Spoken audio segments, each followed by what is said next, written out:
cross, they scored. Point a shot, rebound, score. WBZ-FM and HD Boston 98.5, the Sports Hub. Media Group Station. Sports Hub headlines. The Kansas City Chiefs will go for an unprecedented three-peat in Super Bowl 59 a week from Sunday in New Orleans after holding off Buffalo yet again, 32-29 last night in the AFC Championship game. Head coach Andy Reid is entering some rare air, but is keeping a narrow focus. I would tell you we're motivated like crazy to win the game, and that's what you're motivated to do. You get caught up in that other stuff, all the hype that goes with it, and then you forget about 3rd and 1 and detailing that. Harrison Butker kicked a tie-breaking 35-yard field goal with 3:33 to go. Patrick Mahomes threw one touchdown pass and ran for 2 more in the win. Kansas City will face Philadelphia after the Eagles literally ran by the Washington Commanders 55-23. Saquon Barkley and Jalen Hurts had 3 rushing touchdowns apiece in this one. This next game will be a rematch of Super Bowl 57 2 years ago, which was a 38-35 Chiefs win. Former Saints head coach Dennis Allen has been hired as the new defensive coordinator, and 28-year-old Denver tight ends coach Declan Doyle is the offensive coordinator in Chicago under Ben Johnson. After a 3-1 road trip, the Celtics are back home to play Houston tonight. Al Horford and Derek White are questionable. Grandy and Max have the pregame at 7 and the tip-off at 7:30 here on 98.5 The Sports Hub. And according to Bill Simmons on his podcast last night, 73-year-old Philadelphia Eagles owner Jeffrey Lurie is one of the candidates to purchase the Celtics. Lurie was born in Boston, and he attended Clark University undergrad, BU for his master's, and Brandeis Universities for his doctorate degrees. Sports Hub headlines are brought to you by Premier Basement Waterproofing, the only direct vendor of ion pumps and high-octane drainage systems in New England. Call 844-LIVE-DRY or visit premierbasement.net. This winter, it's game over for water. I'm John Wallach of Boston's Home for Sports, 98.5 The Sports Hub. Your next update at 6:30. Ladies and gentlemen, I need all of you to stop what you're doing and listen. Toucher. Brett Toucher on Instagram. Follow and see dog humping videos. And Hardy. I'm going to withhold sex. On 98.5. Hello. Hey there. Yo. Can we use this for the radio? What? Let me hear you say, oh. Na, na, na, na. Crush me, mommy. Just not enough booty to go around? Say my name. I'm a robot. I'm the son of the pope. I'll chase you around a little bit. Wow. Holy smokes. Yeah. Instagram. I want to dip it in. What? Toucher and Hardy. Watch Daddy and Uncle Freddie. Knocking back some fun. Having some fun. On 98.5 The Sports Hub. Let's go.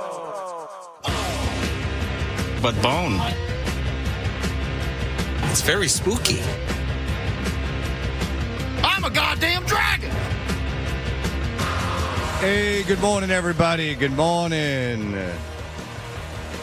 We are Toucher and Hardy. Town Fair Tire Studios brought to you by FanDuel Sportsbook. Make every moment more with FanDuel. 617-779-0985. You can watch us on YouTube. Subscribe to 98.5 The Sports Hub on YouTube. And watch us live and communicate with the people. And there's clips and everything else up of all the shows. Joe's live at night. That's why you subscribe. The algorithm kicks in. And then you get everything that's generated towards the people of Boston. How you feeling there, Punky Brewster? You all right? I am certainly better than I was Friday. Thursday I was no good, and then Friday I was coerced into leaving at 9 o'clock. Yeah, we told you to. Yeah, your voice was just about gone, so it was time. I think Hardy was right. And then Saturday, there was the driving lesson, and then my son had a basketball game, then my daughter had a basketball game. Then there was nothing to do, so we saw September 5th about the Munich Olympics. Oh. And how whatever network had it, ABC covered it. Okay, so the movie Munich is about them hunting down the people responsible for it after the fact. This is more about the actual event itself? No, it's about how the TV station covered it. So it's only from the perspective of the people in the control room. You don't see anything outside of it. It's not the greatest. Okay. But Rune Aldrich, you get to see him before he had the guy who made Hard Ticket to Hawaii focusing on big booby ladies in the Monday Night Football crowd. You know the story of the hard ticket to Hawaii guy, don't you, Hardy? Nope. Malibu Express. Any of these ring a bell? Guns. Yeah, Malibu Express. You know that. Yeah. You know who made those, right? No. Okay, I'm going to tell you in 1 second. It is a man who was the director of Monday Night Football, Andy Sedaris. Okay. He was the director of Monday Night Football. He was a big guy, and then he switched just to I wouldn't even call him soft core because there's no like real sex in them. Yeah. But they just like ladies with big boobies. Yeah, he was the with pioneer of said shot. with I don't know if he was the pioneer. That makes it even funnier. And so like he had quite a list of films. Hard Ticket to Hawaii, Savage Beach, Picasso Trigger, Lethal Ladies Return to Savage Island, Day of the Warrior, Malibu Express, Fit to Kill. Oh, did he do Hard Hunted? He did do Hard Hunted. Yeah. I'm just looking at it. I don't... By the way, Danny Trejo in Guns. Oh. Was there a big part of the book where he gets into the filming of Guns? Did not get into that in his autobiography. Because he loved this Donna Spear. Oh, boy, did he love Donna Spear, who I don't think – she always bugged me. She would always get in the way of what I was trying to accomplish with these movies. Oh, yeah. Did any of you other people watch these movies when you were a child? No, I don't remember seeing I any never of these. did. You didn't have Cinemax? They weren't even Friday After Dark movies. They were but they were on at night. Okay. They weren't like Young Lady Chatterley, which was now you want to talk about that? We can do that. You know David Brenner, not David Brenner, the guy the comedian that was on Homicide. He ended up marrying Young Lady Chatterley. David Belzer. David Belzer. Belzer married Richard Belzer, her. sorry, Richard Belzer. Richard Belzer married her. The woman that played Young Lady Chatterley. No kidding. So if you're under the age of 40 and you're listening to us, there was a time before the internet where pornography was not overly prevalent. And then if you were lucky enough to have cable in your room, and Eric Estrada was in Guns, so let's not just, it certainly wasn't pornography. Sure. But if you were lucky enough to have cable in your room, you would, there would be movies on, especially weekend nights, usually weekend nights, that would have boobies in them. And you would have to sit through, though, they were 90-minute films. So you would have to sit through a lot of bad acting and a lot of, like, dumb action scenes just for an excuse to show breasts. Not even vagina, but just breast. Nah, most of this stuff was simulated. That was very disappointing. It was all simulated. Yeah. I don't think any of it was real. You couldn't put that on television. I mean, Caligula, and that was a disaster. One of the all-time worst performing movies of all time based on budget. But this is what we had. And then if you didn't have that, you got sick of it, you had just the Weather Channel or the Golden Girls, or but if you were lucky in the summer, you got up in time for ESPN one of the ESPN2s. Yep. Yeah, the great thing about ESPN2 is that you could use it in the mornings during the summer. You'd wake up around like 10:30, 11:30, and you'd if you were up early enough, Kiana Tom, you would settle for Corey Everson. Denise Austin, I think, was part of that, right? There you go. He loves Denise Austin. Denise Austin, I did not care for it because I'd rather just the Golden Girls at that point. That makes no sense. That doesn't make any sense because to me either. Blanche was very sexual. Yeah, no, take Denise Austin on that one. But she moved with an elderly gait. You know, she tried to swish around, but she wasn't fooling me. I bet you when she started that show, she was younger than John Wallach. How much you want to bet? Oh, that's good. Yeah, talk amongst yourselves. I don't want to know that. Easy enough to find out. And we all know the thing with Golden Girls was that the woman who played the oldest woman was actually the youngest person on the show, and the person who played the youngest woman was actually the oldest person. Let's see. Let's do a little deep dive into the Golden Girls. This is like Wilford Bradley managing in The Natural. The Golden Girls started in. This is the guy who's too good to masturbate to Blanche. Let's see where Blanche Devereaux. This Golden Girls started in 1985. Rue McClanahan was born in 1934. So, what is that, Nick? 51, She was 51. Right? And how old are you? Older than that. So you are so too good for Rue McClanahan. I wasn't that age back then. That's the difference. That's why I wasn't interested. If I'm not mistaken, you might be exclusively making love to someone around Rue McClanahan's age at the time of the Golden Girls. Unless you've married much younger. I'll bring that up to her when I see her Unless you married much younger. No. So how the worm has turned, Johnny Wallgame. And by the way, I'm the one who's not. Wallach brought up the fact that the Wilford Brimley managing in the Natural. You are now the same age Wilford Brimley was when he was managing the New York Knights. Yeah, and when I was 12 years old, I was playing with myself to Rue McClanahan, so we're all good. I'm connections. They don't connect. I'm having sex with people younger than what I was that either. in my mind when I was 12. Okay. So look at that. So wait, when I bring this home, I have to tell her that she's the same age as Rue McClanahan when she was on the Golden Girls. I don't know if that's true. You have no. They're in the same ballpark. I just wanted you to put it in your own brain.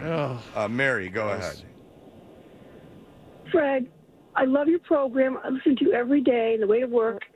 There were 2 important football games on last night. I don't want to hear this other crap you guys are talking about. You're not interested in what was available? You don't think it's a good history? How old are you? I'm a lot older than you. No, but that's older. okay. But how old? Older than Rue McClanahan? Oh. 75. Did you know that Rue? Don't you think, Mary? I about football. I know, Mary, but Mary, you're too bullheaded. You have to listen to me. What do you think about Rue McClanahan being only 51 when the Golden Girls started? Is that unfair to seniors? No, it's not. Was that fan. I don't care. Was that almost like putting like when someone would like in Short Circuit when they put the white guy as the Indian guy? Is that what they did with Rue McClanahan? Go to football. I'm not changing the subject. You are, Mary. I'm keeping it on point. I'm asking you. Do you feel that that's senior shaming? That they wouldn't even get a real senior to play a senior? I really don't care. Oh, honestly. Mary, well, then you have to have your priorities in order if your people are being taken advantage of in the 80s.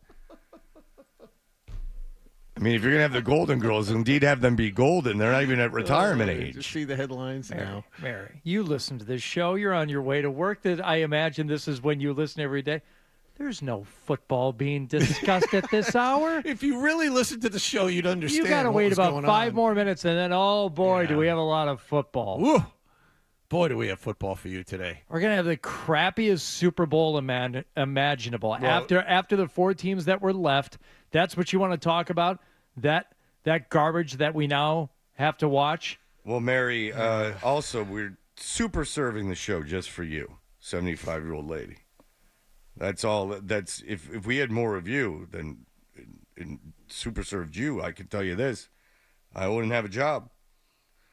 But yes, indeed. What were you doing at the driving lesson? You said Milo had a driving lesson? I just had to take him and drop him off there. Oh. And then pick him up immediately after and then take him to Belmont. Gotcha. Where his friend made a mixtape. He had a friend who went to Belmont. He didn't go to Belmont, but his friend made him a mixtape. He was all excited about it. A mixtape? Like he filmed them and then edited it all together. And he did it like right there and then gave him this thing. He had these like artistic shots of him. These kids are very gifted now. Nice. They use cameras and he just did it for fun. He does it for the school, but this Belmont Hill. Have you ever been there? To Belmont Hill? Yeah. Once. Long time ago. The TV's on in the middle. Yeah. Oh, boy. It's good. That's boy. Just what we need. That's Mark Bertrand. Yeah. They're going to have to pay him double. All right. Well, Mary called in, and that got me off my stride. I was having fun exposing John, making fun of me. With his ageism. All right, very good. Nick's going to come take care of it. Yeah, Nick, you take care of it. Maybe not edit something at 6:15 in the morning. gonna say there's 6:15 in the morning for a 10 a.m. show, and they're in there working on it. Why are Well, there it's Josh. 8 remotes in there? Because there's 3 TVs and there's 2 per Thanks, Nick. TV. I guess. I mean, Thank you, Nick. I It's understand. actually not that much. I know I know your TV's dial. That's right. I got to get up and change it. Or you have the wire remote. You got the clicker. Yeah. Get the clicker. He puts a penny behind the box. He can get it. Can I tell a quick story, Fred? Yes. When they first brought cable TV into Greenwood back in the 80s, everybody had the same cable box. Everybody had the same remote. So, and I'm sure I'm not the only person who We did this, too. Yeah, me and my buddy Johnny Serra ran around Madison Avenue in Greenwood turning people's cable and TV on and off. Sure. And there was one guy who we just hung out in his bushes and turned it off, get up to turn it on, turned it off, he was throwing stuff around his living room. He was screaming and yelling swear words so loud we could hear him through his bay window into the front yard. It was tremendous. I mean, we could talk about it all day, but the things that we did to kill time. We did that. Yeah, we did a lot of stuff. I did that too. We didn't get cable in Detroit. Detroit was one of the last markets to get cable, like historically, and one of the last markets to get MTV. I think New York had MTV like 4 years before we got it, because when I would have to go to New York and we would somehow luck into going to someone's house that had cable, because of course my grandparents didn't, I would just be transfixed by MTV. I don't think we got it till like 87. Whoa. That's late. That's really late. 86 or 87 is when we got MTV, I believe. I could be off by a year. All right, very good. Let's see here. Let's go into it. As Mary gave away the lead, we have 2 football games that took place yesterday, and it's time for our analysis of them. Mary, get ready. Because here we go. You just watched them. You probably didn't understand a freaking thing that happened. Right. And we have highlights from the game that you watched, too, and that you already know the outcome of. So if that was what you were really looking forward to, so we have that ready. for you. This is what you've been waiting for. Yes. Here. We will analyze right now the surprise matchup of the Kansas City Chiefs and Philadelphia Eagles in just a moment.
I no longer love things. Let's go. Let's ride. 98.5. Like, let's roll the dice. Sports Hub. Did you catch a game last night? Hey, we are Toucher and Hardy. What happened last night is brought to you by Leonard Hair Transplant Associates, where your hair doesn't have to be a game of what happened, so change your lettuce and change your life with Dr. Matthew Lepresti at 1-800-GET-HAIR. Mary, are you listening? The AFC Championship was contested last night in Kansas City. Mary, we're talking football. Chiefs trying to become the first team to ever three-peat as Super Bowl champions. And actually the first team to win back-to-back Super Bowls and just make it to the Super Bowl again. But first they would have to get past the Bills' 1.5-point road favorite. Josh Allen almost picked off twice in the opening drive. Chiefs get the ball and go 90 yards in 9 plays. They give it off. Left side. Kareem Hunt at the 10. Angling to the 5. Into the end zone. Left side. Touchdown. Kansas City. It's a 90-yard drive to start the AFC Championship game. Looked they're very comfortable there in that opening drive, whereas the Bills did not. Josh Allen looked like he had a little too much juice in the arm. Kind of reminded me of Drake May in his first couple of times he let loose with the football early in his Patriots career, just overthrowing receivers. And same guy should have had 2 interceptions that first drive. Threw it right to him. Yeah, it's funny for all the comparisons. Drake May, could he be like Josh Allen? Yeah, I'd say that's pretty much on par. He was all wound up. Yeah, Josh Allen looked like Josh Allen when he was a rookie, throwing balls everywhere, overshooting guys. Looked perfect. Yeah. There were some moments for the Chiefs, though. Something happened that hadn't happened since mid-November in the last 501 plays from scrimmage. A turnover as Patrick Mahomes fumbled the ball. Bills capitalized with a 10-play, 72-yard drive. They actually went up 10-7. Chiefs answered, getting their second touchdown. Bills get the ball back. They don't do squat. So the Chiefs are driving, and then there was this big catch that I'm not sure was a catch. Mahomes was looking that way, breaking down, able to get rid of it. And somehow, at the end, I think the Bills, no, they're going to say Worthy has possession. Ruling in the field, stands is called. It is a Kansas City catch. First down and goal. Oh, Tony, I know you're not going to agree with this one. I want to see, there's the hand. The white glove has to have possession of that. So right there, he doesn't get the left, and that ball hits. And I could see it because you can't completely say no, but that ball hits pretty. I don't know if you have possession. Yeah, Xavier Worthy have one hand on the ball, but only one hand on the ball. And the ball and, of course, both players go to the ground and the ball hits. To all of us out there, tossing the pigskin in the backyard, that's a catch. In the NFL, I don't think that's a catch anymore. I don't think so either. Well, and good for Tony Romo for being so definitive with his statements. And also when he would said on a very important possession, they're not rushing him when the Chiefs to Bills, and then the next thing you know, there's a corner blitz and they're right in Allen's face is Spagnuolo's like, yep, that's what we're doing. Yeah, so he would have fooled Romo. If you're gonna start like predicting the future, you better be on the. And even we can see the review, but yes, what's that noise now? Now that's that TV. That someone was having a party in here last night. Yeah, looking at all the TV sets. They're over here. I had the remote. I had that remote here until Nick moved it over there. I don't care. Chiefs this weekend, this place is a real part. I mean, like someone must have just been like hanging out in here last night. Nicholas, what are you waiting for? Nicholas, what's he doing? What's he waiting for? We need all TVs muted, Nicholas. He's like looking around now. He's looking at his phone. All right, I get it, Adam. It's this one. I think it's that one. Is that not your preferred Black Flag frontman, Fred? I just don't know. It wasn't funny. Oh. All right, so here we go. All right. Very good. Chiefs would go on to score after that non-catch, make it 21-10, less than 2 minutes to go in the half. Buffalo, they're going to go for it on fourth down. Back to pass, looking left, pressure coming, fires a deep shot over the shoulder, and did he pull it in for a touchdown? Holy Holy cow, Mac Hollins did! It's a 34-yard touchdown strike. That was a hell of a catch. That was catch by great. Mac, Perfectly Mac placed. Hollins. That was a great Josh Allen throw. But the decision Buffalo made after this was interesting. Well, after a penalty on the point after, they decided to go for 2 and missed out on it. And this was going to become a theme where they said, we're just going to give it to Allen. We're going to let him pick up these yards on 4th and short, 4th and 2, 4th and 3, and it didn't work. Same play every time, and this is something that Romo got right. Every time Josh Allen tried a quarterback sneak, he would take a step back and go off left guard, and Romo pointed that out immediately. No. Yeah. What Romo said was, in the meetings, they were told by the Chiefs that he goes left guard. So, I mean, he wasn't saying that he had broken down the film. He said that they had been told it after the play, too.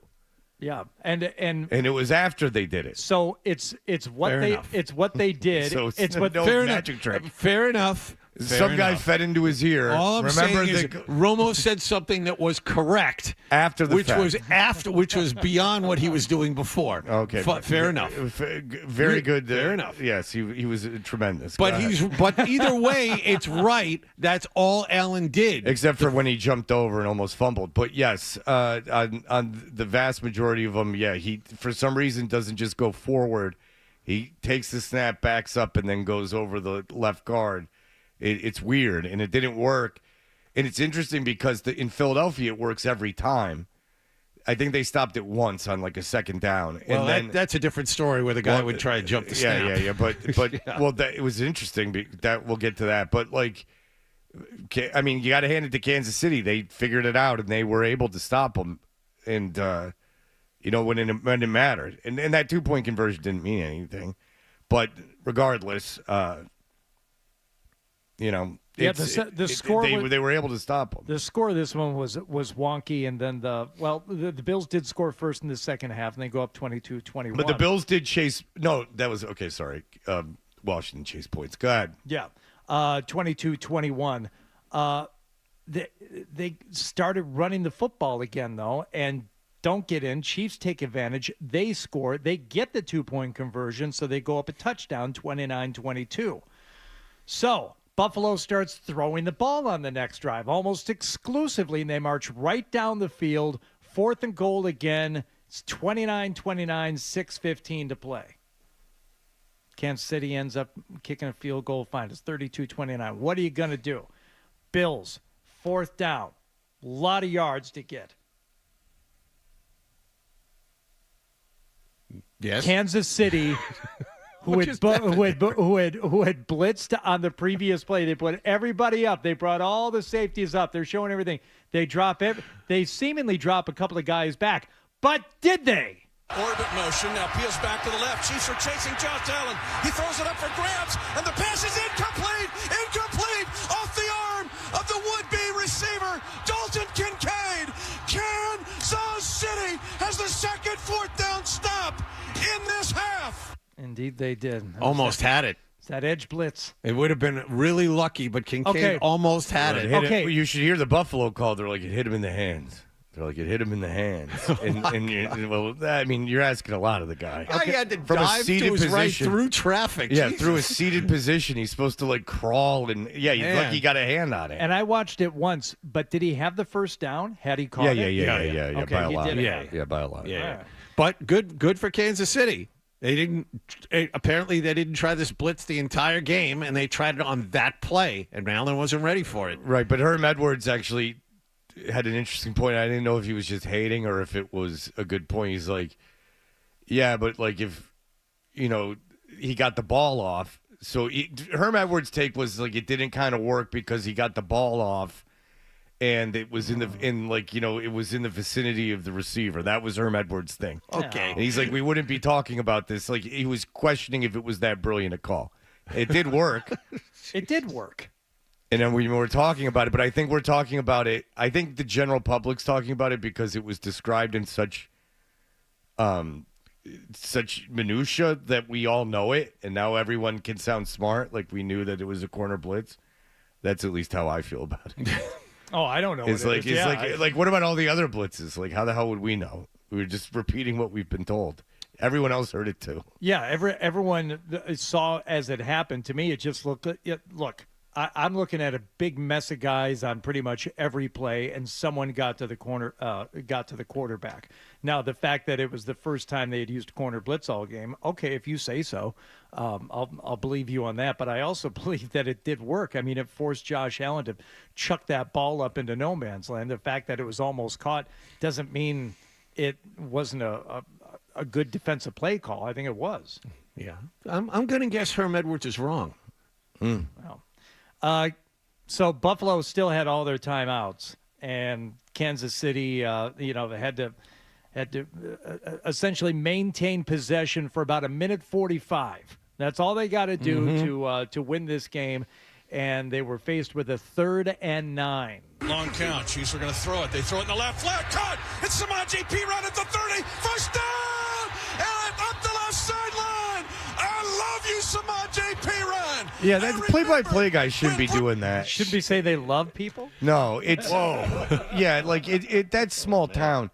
You gotta leave it to the color guy to do that. Like the guy that was on the team to start going crazy. Like the play-by-play guy's gotta. You can get excited, but you gotta start. Man. What do you love the guy now? That's a Zolak thing. That's a Lapham thing. That's a Jimmy Cephalo thing. That's not your thing. Yeah, let the other guy do it. Like we get it. You're excited. I heard the beginning of the Bills broadcast last night, and I wish I could have recorded it. But you can on the satellite you can hear the local call of any team.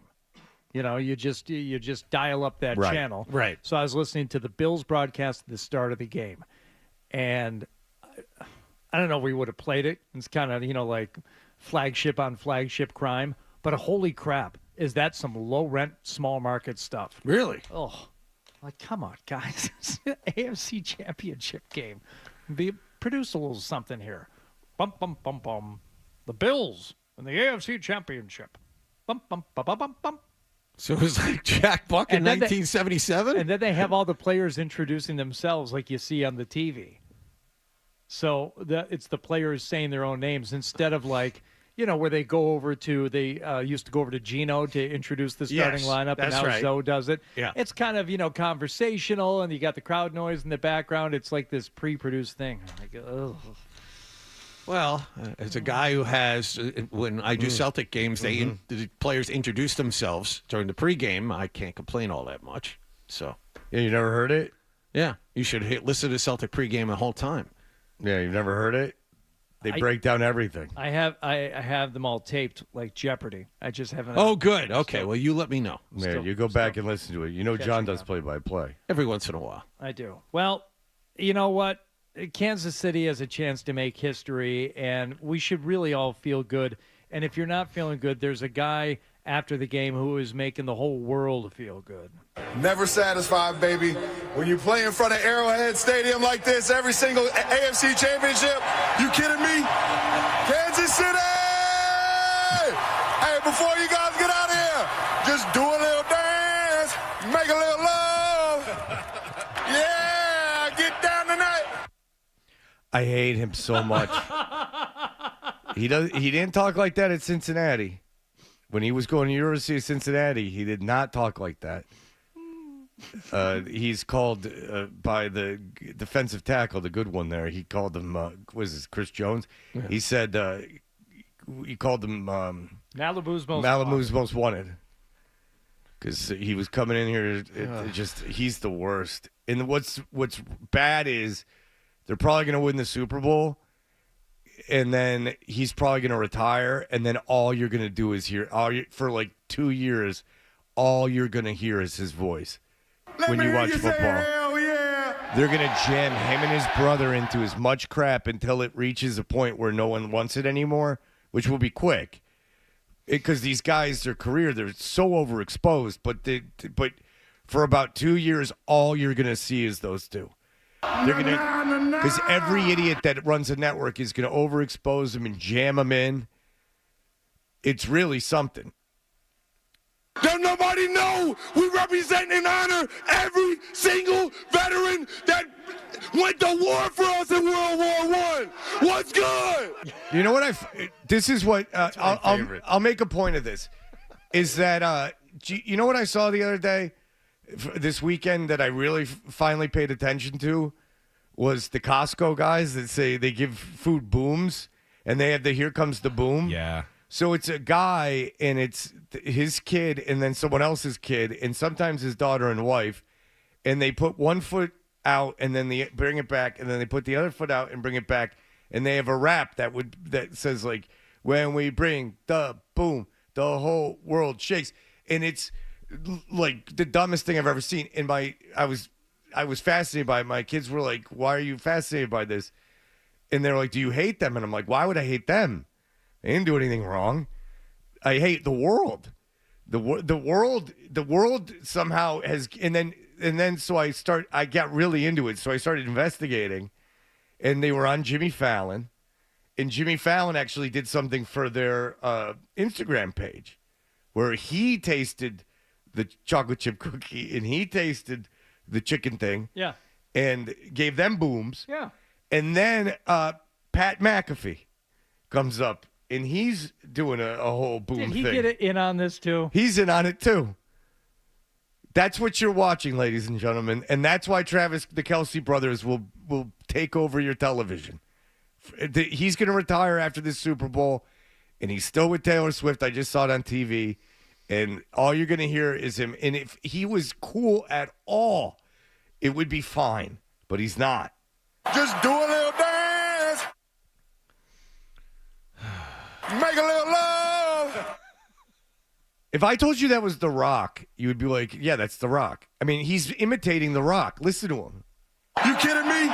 I mean, that's The Rock. Get clips of The Rock, and then when we come back, I'll play you this and that. Is it The Rock or Travis Kelce? Well, no, you never would get it. I mean, I think he's imitating Cyrus from the Warriors. Can you dig it? I mean, that's The Rock, but that's him, not The Rock. Right. He's doing The Rock. Right. He's imitating The Rock. Like he's like an idiot. He's an idiot that's like super into wrestling, and he's like imitating a wrestler. It's really annoying. I really, really don't like him. And it's not only him, it's the world for liking that.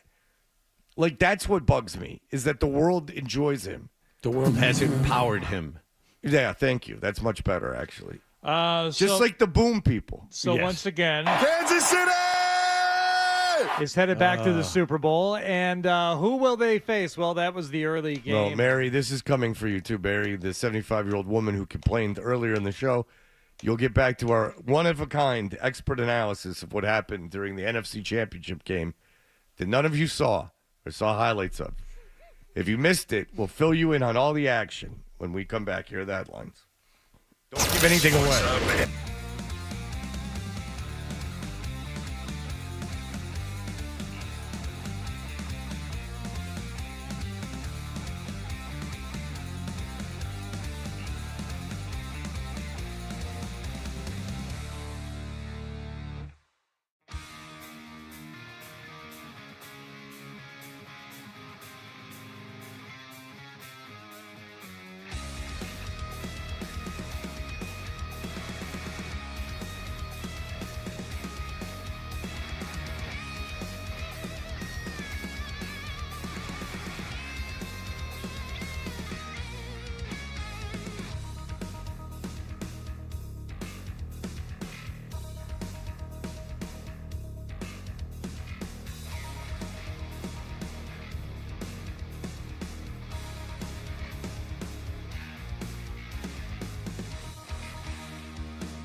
He was convinced by the owners and everyone to sell the team. So he put the team up for $4 billion. He's like, no one's going to pay me $4 billion. So this billionaire scrambles. He gets the team together. He makes the bid. Dan Snyder accepts the bid. So it's the day that he's supposed to get the money, like close to, it's $4 billion because he had to pay a $60 million fine. But there was a $4 billion getting transferred into his bank account, and he wouldn't give the guy his banking number. Like, he wouldn't give them the number to transfer the money into.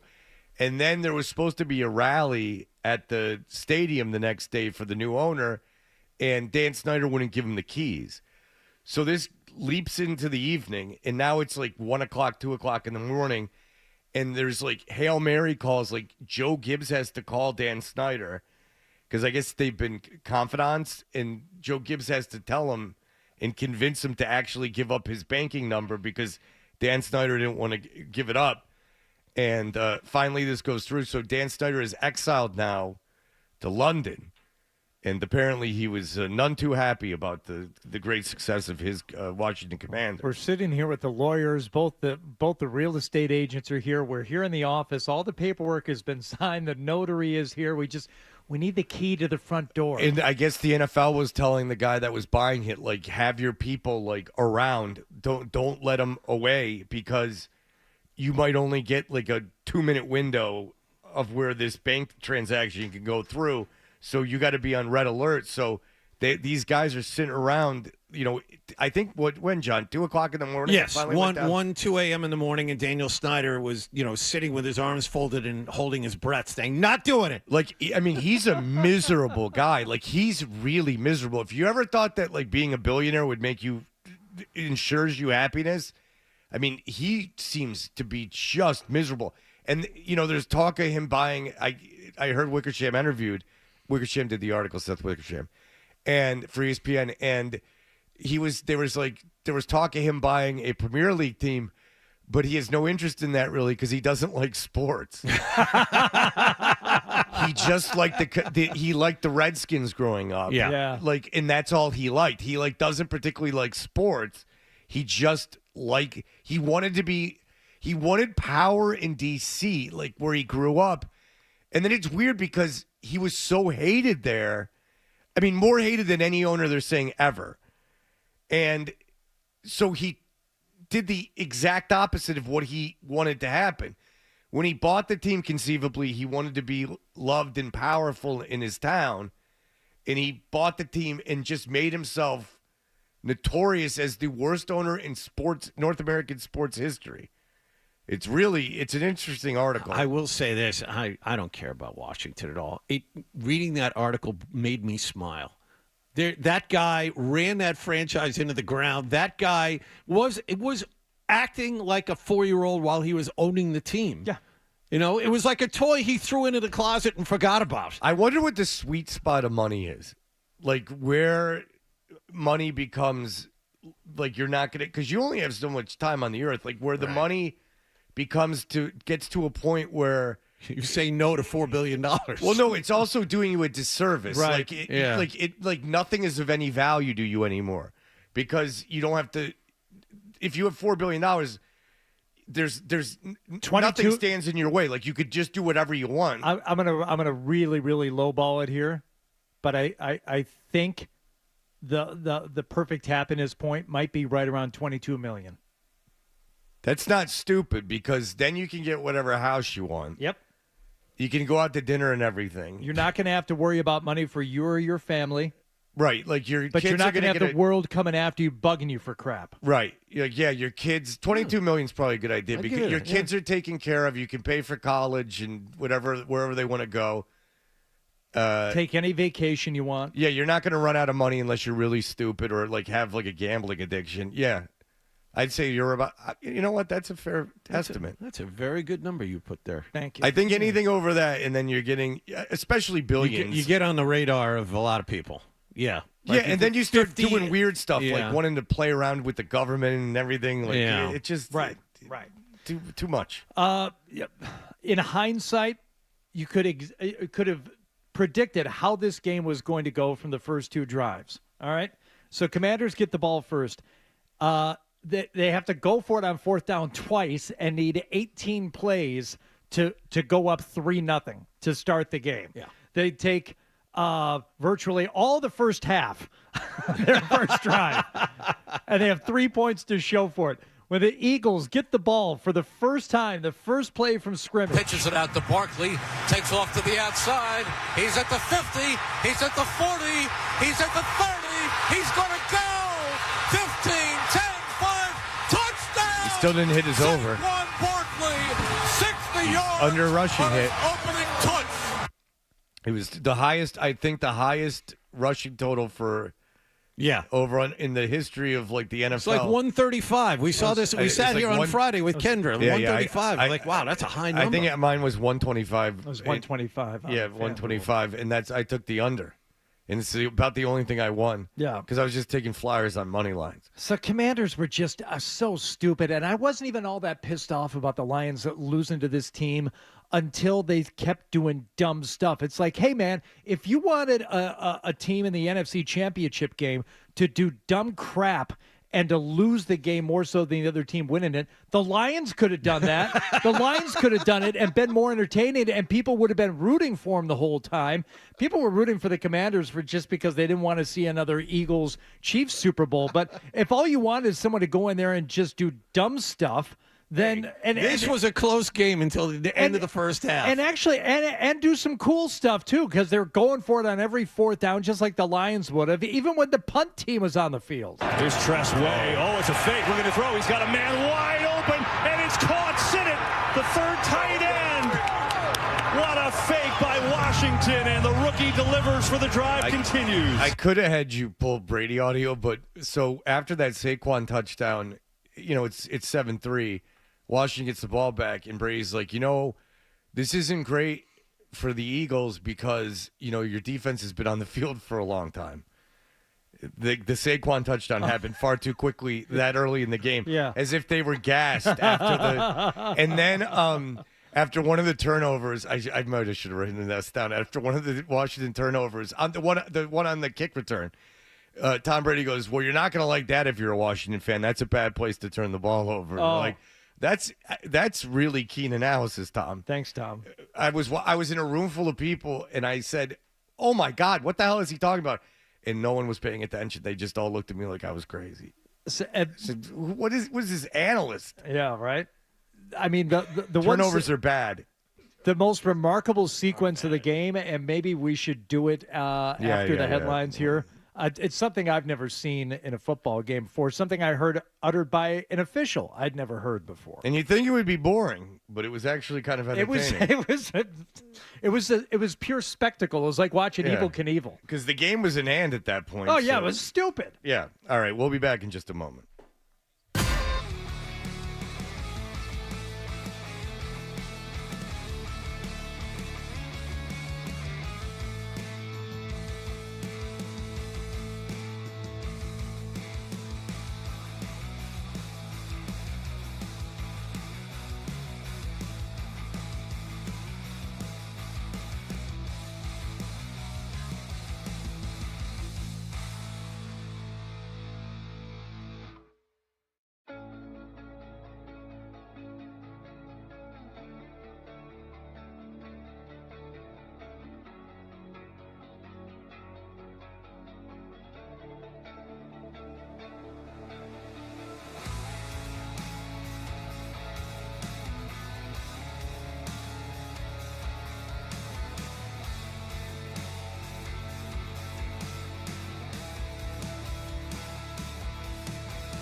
FM at HD Boston. 98.5 The Sports Hub. A Beasley Media Group station. Sports Hub headlines.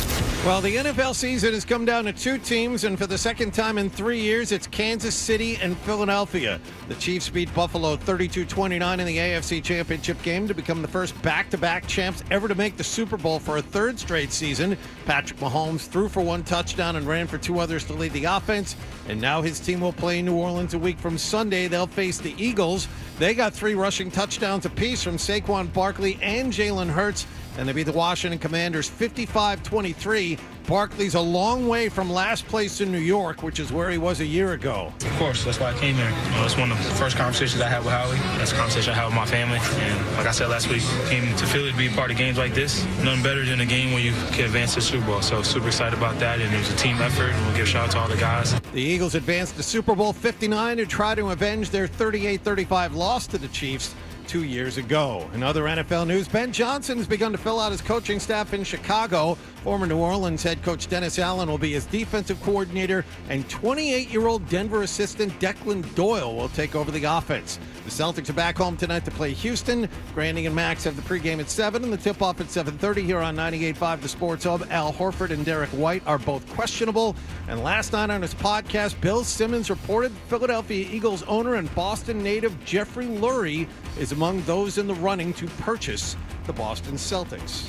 Sports Hub headlines are brought to you by the $14.99 Big Deal Meals at the 99, like the chicken and sausage al forno, available every Monday through Wednesday for just $14.99. You gotta love the nines.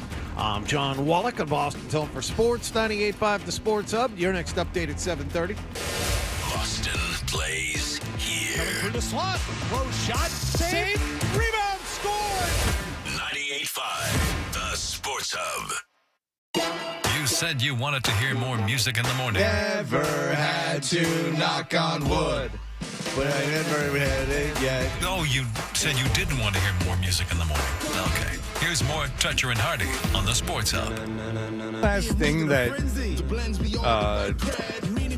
That Dave did? That Dave did, yeah. It's close to it if it's not. I'm sure there's stuff he did that's going to release.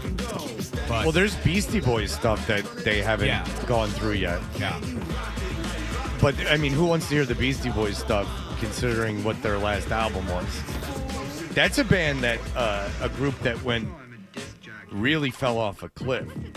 The Beastie Boys. I agree, but I will say that the 2004 album To the Five Boroughs is way better than it was. No, it's it's a terrible album. I disagree. I think it's a literally bad album. No, I disagree. There's a lot of good music on there that harkens back to the early 90s albums, and I stand by that. I like that album. No, they almost regressed into, like, they got very self-aware and started rapping like the Furious 5+1 and stuff. They like went back to like that really old school rhyme patterns, and they were doing that on Hello Nasty though. Like if you look at 3 Season 1 DJ. Yeah, I know, and that's when things started falling apart. Hello Nasty was like a pretty good album. Yeah, and it was then all right. and then everything fell. I liked the Five Boroughs better than Hello Nasty. It was a little easier to listen to. Well, you're on your island there. Okay. You're on your own island. You're on Adam Island. That's right. Maybe you could go, if it's owned by the state, maybe you could go walk in it. If it hasn't been taken over by the man. I'm going to go clean the beach. You guys do your segment here. Yeah, I'm going to frack. How dare you. When's your birthday, 12? February 22nd. Same day as Julius Erving and George Washington. That is plenty of time to buy a broomstick and fashion a nail on I was going to say, I need a new one of those. The old poking stick I have is rusty. Birthday. There you go. Here you go, pal. Yeah. Go pick up some Just crap. give him a stick and a kerchief. Bindle. Bindle. All right. Here's a bunch of empty cans in case you needed something to drink out of. No, I'm going to return them. You got a deposit on those cans. Come on. I meant like a Del Monte. I understand cans that. And bean cans. I and understand such. that when you find those, that you got to save them for an emergency. Here's some empty Snapple bottles. Why don't you go make yourself a wind chime? Yeah.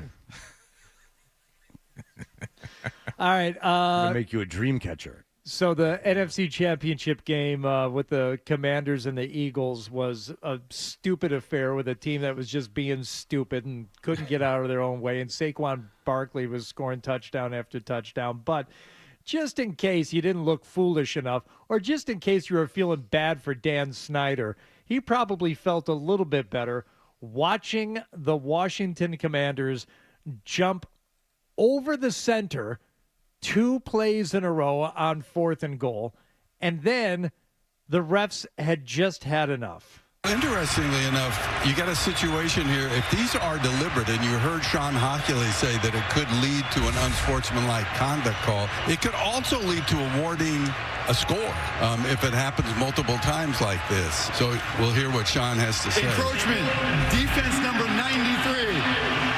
Washington has been advised that at some point the referee can award a score if this type of behavior happens again. For now, it's a replay of second down. That's unbelievable. So in other words, if you guys keep fiddle-effing around with jumping over the center or encroaching or jumping into the neutral zone, we're just going to give them 6 points, okay? So what do you say? You want to knock it off? I've never seen that before. I've never seen it before. And then Tony Romo in the later game when the Buffalo was on the 1 was saying, Kansas City, you might want to just try to jump the count because if you and Nance wasn't having it. And I'm thinking, we all saw that game, Tony Romo. Don't we're wise to what you're doing. You've never said this before because it is smart. I mean that was planned. I mean, they said, what's the big deal? Like, jump. If they're on the 1, or try to jump the count, jump over it. Who cares? The same guy. Yeah. Like Frankie Louvu is the guy's name. Yeah, what's it matter? Like, just try to do it. That's the only way we're going to stop it, which is interesting because Hurts is smaller, obviously, than Allen, but Kansas City had much more success stopping that. You would think it would be a lot tougher, but whatever. And I refuse to call it either of the names that are being used. You don't want to say tush push? No, but I am interested if anyone, because they got complaints, but I want to know how many complaints they got about saying tush on TV. They should call it the French mistake. Throw out your hands, stick out your tush, hands on your hips, give them a push. Don't look, now you're doing the French mistake. Voila! What's that from? Because Family Guy does it. Blazing Saddles. Oh, okay. Yes. And then Tom DeLuise says something that you cannot say. From Blazing Saddles? Me. Yeah. I find that hard to believe. So yeah, that was the decision the Commanders made. But let's just keep jumping over, and finally they got in on their own merits to make it 41-23. And then Saquon Barkley, just for good measure, scored another touchdown, 48-23, I believe was the final. I had turned it off that 55-23. 55-23. I stopped watching. I went out to get dinner so that we would have something so that we could eat while we were watching the AFC. Yeah, I'll tell you, not a good fan base, a very annoying fan base, and Kansas City's not an annoying fan base, but an annoying team. Travis Kelce, basically. Mahomes doesn't even bother me. It's Travis Kelce against the city of Philadelphia, really, and it's a devil's threesome with me. I don't. It's a Sophie's choice. I don't. If that's the correct term, I don't know. I have no rooting interest. Usually there's someone I'll hate less out of the two teams. But this Super Bowl, I mean, Philadelphia with their famous fans were really annoying after they won the Super Bowl against the Patriots, like super annoying. They got like guys that pop up like, I'm from Philadelphia, that are pretty, it's a Boston-esque with their them being annoying. And then you have Travis Kelce on the other hand, who I don't want anything. I want him to get hurt. You ever wish for someone to get hurt when they have the ball? Like you're just like, I hope someone takes his knees out. That would be nice. He's so slow. Like, take his knees out. Like, why is that? He's gonna retire. They're gonna win the Super Bowl. He's gonna retire. Kelce really, he's one of those guys, and maybe I don't know, because Gronk used to get hurt all the time. And he's, Kelce is certainly no bigger than Gronkowski. But between him and Josh Allen, these guys who just put themselves in harm's way all the time, and they don't get all that banged up. I don't know why. God, I was pissed, though. I was so pissed after the Commanders did what they did, and thinking the Lions could have been in that exact same spot, at least giving me hope for like one more week. But instead of getting all pissed off about it and holding it over until today, I decided and didn't even make the decision. It just happened. As I said, I went to go pick up pizza and set up in the pickup area of the town spa there. Mm-hmm. I took it out on the Girl Scouts who were selling cookies in the pickup area of town spa. And you said no? And you're not going to buy the Girl Scout cookies? I told them why I wasn't going to. Because they kept pushing it, and they tried to give me the hard sell. And I walked in. I just want to pick up my 2 pizzas and my side Caesar salad and the frickin' wingdings from my daughter, who's too good to eat pizza with the rest of us. Like, fine, I'll get you your frickin' wingdings that you'll eat 3 of, and the rest will sit in the fridge and you for said 2 no days to until I throw them away. So, yeah, it's like, oh, you're here to pick some of them? You want to buy some Girl Scout cookies? I said, no, thank you. We just bought some. And she said, oh, but what about these? They're not making these anymore after this year. And she pointed to the French toast flavor Girl Scout cookies. Sure. I said, you want to know why they're not making them anymore? She said, no, why? I said, because they suck. No, you did not. I said, we bought some last year. How old was this girl? Well, the Girl Scout age. They're old enough to know. They're old enough to be sitting there behind a folding table at the town spa, and I said, no, they suck. You push, you take that extra step after you say no, and you push something else. That's a little over the line. I agree with that. And then one of them tries to get cute with me. She tries to get a little fresh. She said, no, the reason why they're not making them anymore is because they're so good and they can't keep up with demand. I said, all right, that's not how supply and demand works. And I started giving her a little bit of lesson on micro and macroeconomics. I'm sorry. I'm a disgruntled Lions fan who has no joy in my life. Pardon me. I have to move on past you now. I'm not buying any cookies. You're not convincing me. I may have picked up an extra box of Samoas, and I still call them Samoas because I'm. Oh, you can't do that. Yeah, you can't do that. Yes, I can. That's against all kinds of regulations. TheSportsHub.com. All kinds of regulations. Can't do that. Stick your caramel delights where you know where. And give me a box of Samoas, and I probably would have had she not started getting fresh and telling me why the French toast cookies were so good. No, they're not. That's why they're not making them. And that's why you're not selling them. That's why I'm not buying them. Yeah. If Detroit had made this game, would they have beaten Philadelphia? No. Okay. Yes, they would have beat them at home, of course. Oh, that's right, at Detroit. Yes. Yeah, yes. You were saying earlier, it would have been in Philadelphia. It would have been at Detroit. They would have beat them. That's right. Yeah, they would have beat them. They would have. I think they would have beat them. What would they have done against Barkley? Too. I mean, that Barkley would have run all over them. Yeah, and then they wouldn't have been able to stop him offensively. But True. But I think that Detroit could have caught up with them scoring wise. Another high scoring game with like 80 or 90 points scored, but Detroit has a much better offense than the Commanders do. Yes. Much better. Yes. If they were clicking, Siri just went off. Yeah, it's because I said Sirianni. But yeah, Sirianni's annoying too. It's and then they have that weird bodyguard guy that everyone fell in love with. Dom. I don't like any of that. So I don't like anyone in this Super Bowl. It's going to be a real problem. They wouldn't have been beat by 4.5 touchdowns. No. Well, the game was way closer than that. I feel relatively sure agreeing with you there. Just every time that Washington had an opportunity, they just turned the ball over. I mean, they had if they are still in that game if they only have 3 turnovers. Like they managed to hang around despite their mistakes until it got run up at the end. In the fourth quarter. It was good for 3 quarters, and then Philadelphia beat them in a submission. Yeah, they were very much in it until the fourth quarter. It just, oh boy, Travis Kelce. Not a lot of winners outside of these two. You knew it, but they ain't know it. Yeah, not a lot of winners nationwide outside of these 2 cities. No. Nope. I just can't do a little dance.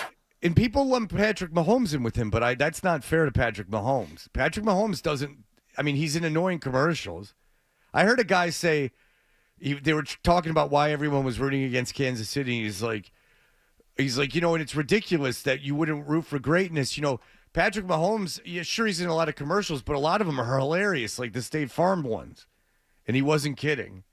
It's really, the world is really something. There's someone sitting home that's laughing at the State Farm commercials, that is watching those State Farm commercials and like getting tickled by them. That's entertainment to them. That their comedy is the State Farm commercial. Right.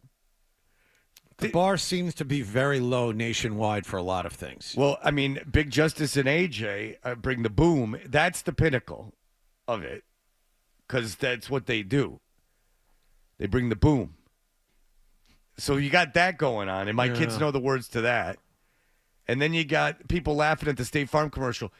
You're sitting around a TV. If you were at a party and the State Farm commercial came on and everyone started laughing, like out loud laughing, would you think you were in a Twilight Zone episode? It's like someone laughing at the Dahmer documentary. You'd be like, what planet am I on? I just have so little interest in this Super Bowl now. Well, I have interest in I just don't know who I'm going to root for. Because you have to pull for something. And you can't, and I can't just gamble a rooting interest into it. Like because I don't gamble enough money to really care. So I don't know what I'm going to do. Yeah, because if even if you decide that the smart money is going to be on the Eagles, that means you're going to be rooting for Eagles fans to have, more things to celebrate. And it's like about. Bradley Cooper and the guy from It's Always Sunny from Philadelphia that's become super annoying. Like there's famous fans annoy me. Everything annoys me. It would, Fred, you could root for the Chiefs just so Patriots and Tom Brady fans lose their minds. Yeah, I thought about that. Yeah. But then Kelce wins, and then Kelce retires, and then that's the Kelce brothers for 2 years of straight Let Kelce me hear you brothers. say, oh. Joe, go ahead. Hey, morning, guys. I'm wondering if you think there was a conscious effort from either his marketing team or his agent or whomever to completely send away his brother and have his wife disappear, because on their first Super Bowl run, that's all you saw, whether the focus is on Taylor or what, or whether he's just trying to take a step back. But you don't see either of them anywhere, and I'm curious what you think. Thanks, guys. I don't think there's a question, Joe. I think you're absolutely dead on. Obviously, they've removed the brother. He's a real problem, and he has been silenced. There's no question. He was acting up. Yeah. And I think that his team probably has said, relax. If you want to make this money outside of football, you got to relax. Your wife's real annoying, and just let Taylor Swift, be the focal point. And maybe it was to his advantage that Taylor Swift came into the picture. I don't think that relationship has been orchestrated. I think that's a real relationship. I think it's going to last forever. When they break up, and then Travis Kelce, someone's going to owe the Kelce brothers a lot of money, and they're not going to be getting any ROI on that. But I'm warning you, because if that loser one that was the center is on TV this much, imagine what the famous one's going to do, the good-looking one. Jason Kelce. Yeah, Jason Kelce's the ugly center. Yeah. And he's all over the place. He's everywhere. And the pretty good-looking one that's famous and dating the biggest musician in the world, he's yet to be unleashed on the world. Those two are going to be really something else. You don't hear so much about that talk show from the Kelce brother anymore, do you? Did they make another episode of that? Yeah, they're not promoting that so much, are they? they let that they gave that a whirl and said maybe we stop. No. And I think I follow Glazer on John Glazer, who's a great comedian, who's the producer, one of the writers for that, or whatever, a head writer. I think I follow him on Instagram, and I'm not convinced that he has put anything up about it. So, oh boy, we'll see. All right, look. I guess Brittany Mahomes last night, after the game, after they had won, reposted a photo of something that happened in Buffalo earlier this year when they somebody hung Kermit the Frog like in an effigy from a crane. So she posted, "Do you remember this, Buffalo? Absolutely disgusting. So as you go home tonight, I pray we become better people." I saw that and laughed my ass off like that. That's the worst thing that she's gotten, that they hung Kermit the Frog in effigy? Yeah, because, to make fun of her husband. No, I understand that. No, because he sounds like Kermit. Why would you bring that up again when so many people are going to think that's hysterical? Now, that's funny. So in case we missed it the first time, an extra chance to laugh at it. Thank you for sharing that again, Brittany. Appreciate it. Thanks, Brittany. Oh, she's saying that's like lynching or something? I guess. Oh, yeah. That's okay. Yeah. Let's tie that in there. That's good. Yeah, that's like her basking in her victimization. Like, you're white, lady. I know. You don't get to do that. You've been unjustly persecuted. So exactly. I'm so sorry for your feelings. Right. Like, oh, I'm such a victim. Did she expect an avalanche of apologies online? There's nothing worse. Brittany, you're so right. There's on point. Nothing worse than the social media victimization. There's nothing worse. Boo! Get out of here. Whoa! What a piece of garbage. Screw off. Poor Brittany Mahomes. You, as you speak for all people of all minorities with your non-minority ass. You're as black as I am. All white people who are extraordinarily well off. Good for you. Exactly. Screw you. All right. Real quick. Dan, go ahead. Hey, guys. What's with all this football talk? Let's get back to masturbation and what we used when we were young. See, now I'm 40, so I had to pause movies. I remember a scene in Austin Powers Goldmember. Heather Graham rolls over in bed. Woo! That one got me through puberty, boys. Yeah, you're 10 years younger than me. I'd already passed that by that point. Now, License to Drive, Heather Graham. That's the best. All right, we'll be back. All right, we'll be back in just a moment.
thought.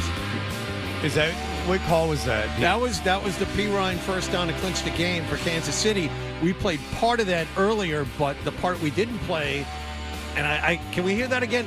The play-by-play guy said, I poured water on my head or something like that. Oh, is that when he said, I love you, P. Ryan? Yes, but then the next phrase was something. They picked him up. It's a gain of 18 yards. I poured water on my head. Yeah, I don't like that. Is that's the play-by-play guy? Yes. Yeah, the play-by-play guy can't be acting like that. You gotta save that for the guy that was on the team. Mike Reiss is the ESPN NFL Nation reporter covering the Patriots. He's brought to you by DN Van Lines, moving your home or business. And need a recommendation from someone? How about a recommendation from almost the entire staff here at the Sports Hub and the Sports Hub itself? Yes, they moved the station to dnvanlines.com. Mike Reiss, hello. Good morning, Fred, Hardy, John. How we doing? We are doing very well. We always appreciate you coming on. So here we are. If Patrick Mahomes, as we were talking, I don't know who I dislike more, Travis Kelce or the Eagle fans. So this is a real catch-22 I'm in. But if Mahomes wins this Super Bowl, are you, as someone who's covered you covered the Patriots for the entirety of Tom Brady's career, willing to even entertain the debate that Patrick Mahomes' legacy, that he could be considered a better quarterback than Tom Brady? Well, Fred, I wouldn't go there after this Super Bowl, but it puts him on the pace to be in the conversation. What are the win totals? I mean, Tom had, 35 playoff wins? Yeah, and he's got 17, I think. 17. Yeah. So, I mean, look, and I know it's about championships, but he's still got a ways to go on that, too. So it puts him on pace and in the conversation, but to me would still have a long way to go to get to Tom's level. Would 3 in a row be something like very meaningful to you? I mean, it's never been done, but would that put him in? Does that accomplishment kind of like move you up a couple wins? Yeah. Do you buy a couple playoff wins by winning 3 in a row? Or does it negate not winning a Super Bowl? Yeah. You understand what I'm saying? Right. No, it does. It moves him up. And honestly, Fred, like I'm watching yesterday, and I big picture, that was a lot of, for me, it was a treat to watch. Like that's NFL at its highest level. And I look at things in life. I'm like, what can you guarantee? I'm going to invest 3 hours of my time and know that I'm going to get the return. Like that's how I viewed that game. I really enjoyed it. And I came away with more respect, for Mahomes and the Chiefs. The way they handle those situations, to be honest, reminds me of the way the Patriots did back in the day. It's like, they're going to come up with the play when they need it, when the game's on the line. It's very impressive. And it just shows you, I mean, what did they have, 18 one-score wins this year? 11 one-score wins. It might be 12 now, though, right? Was it 11 going in? It was 11 during the regular season. Oh, yeah. So so they have, I think they're playoff wins by 1 score. But I'll tell you this, is that it just shows you the difference between winning and losing and how it really just comes down a lot of times to not losing the game. You know what I'm saying? In that how many of those games that they've won, those one-score games, could have gone the other way. It's just that ability and that calmness in those situations means everything to win a championship. And Fred, so much of what I learned about football came from Bill Belichick over the years. And one thing he always said was his best teams, the champions, were the ones that played their best, when the stakes were the highest. And sometimes that comes down to 1 or 2 plays. And the Chiefs have it. And I actually picked the Bills, to be honest, guys. I thought this was the Bills' time. They don't have it yet. It was there for them. There were plays to be made. And I know the officiating could be a conversation. And that's interesting to me. But I still think the Chiefs, I respect the fact that they made the plays that they had to make in the end to win, offensively and defensively.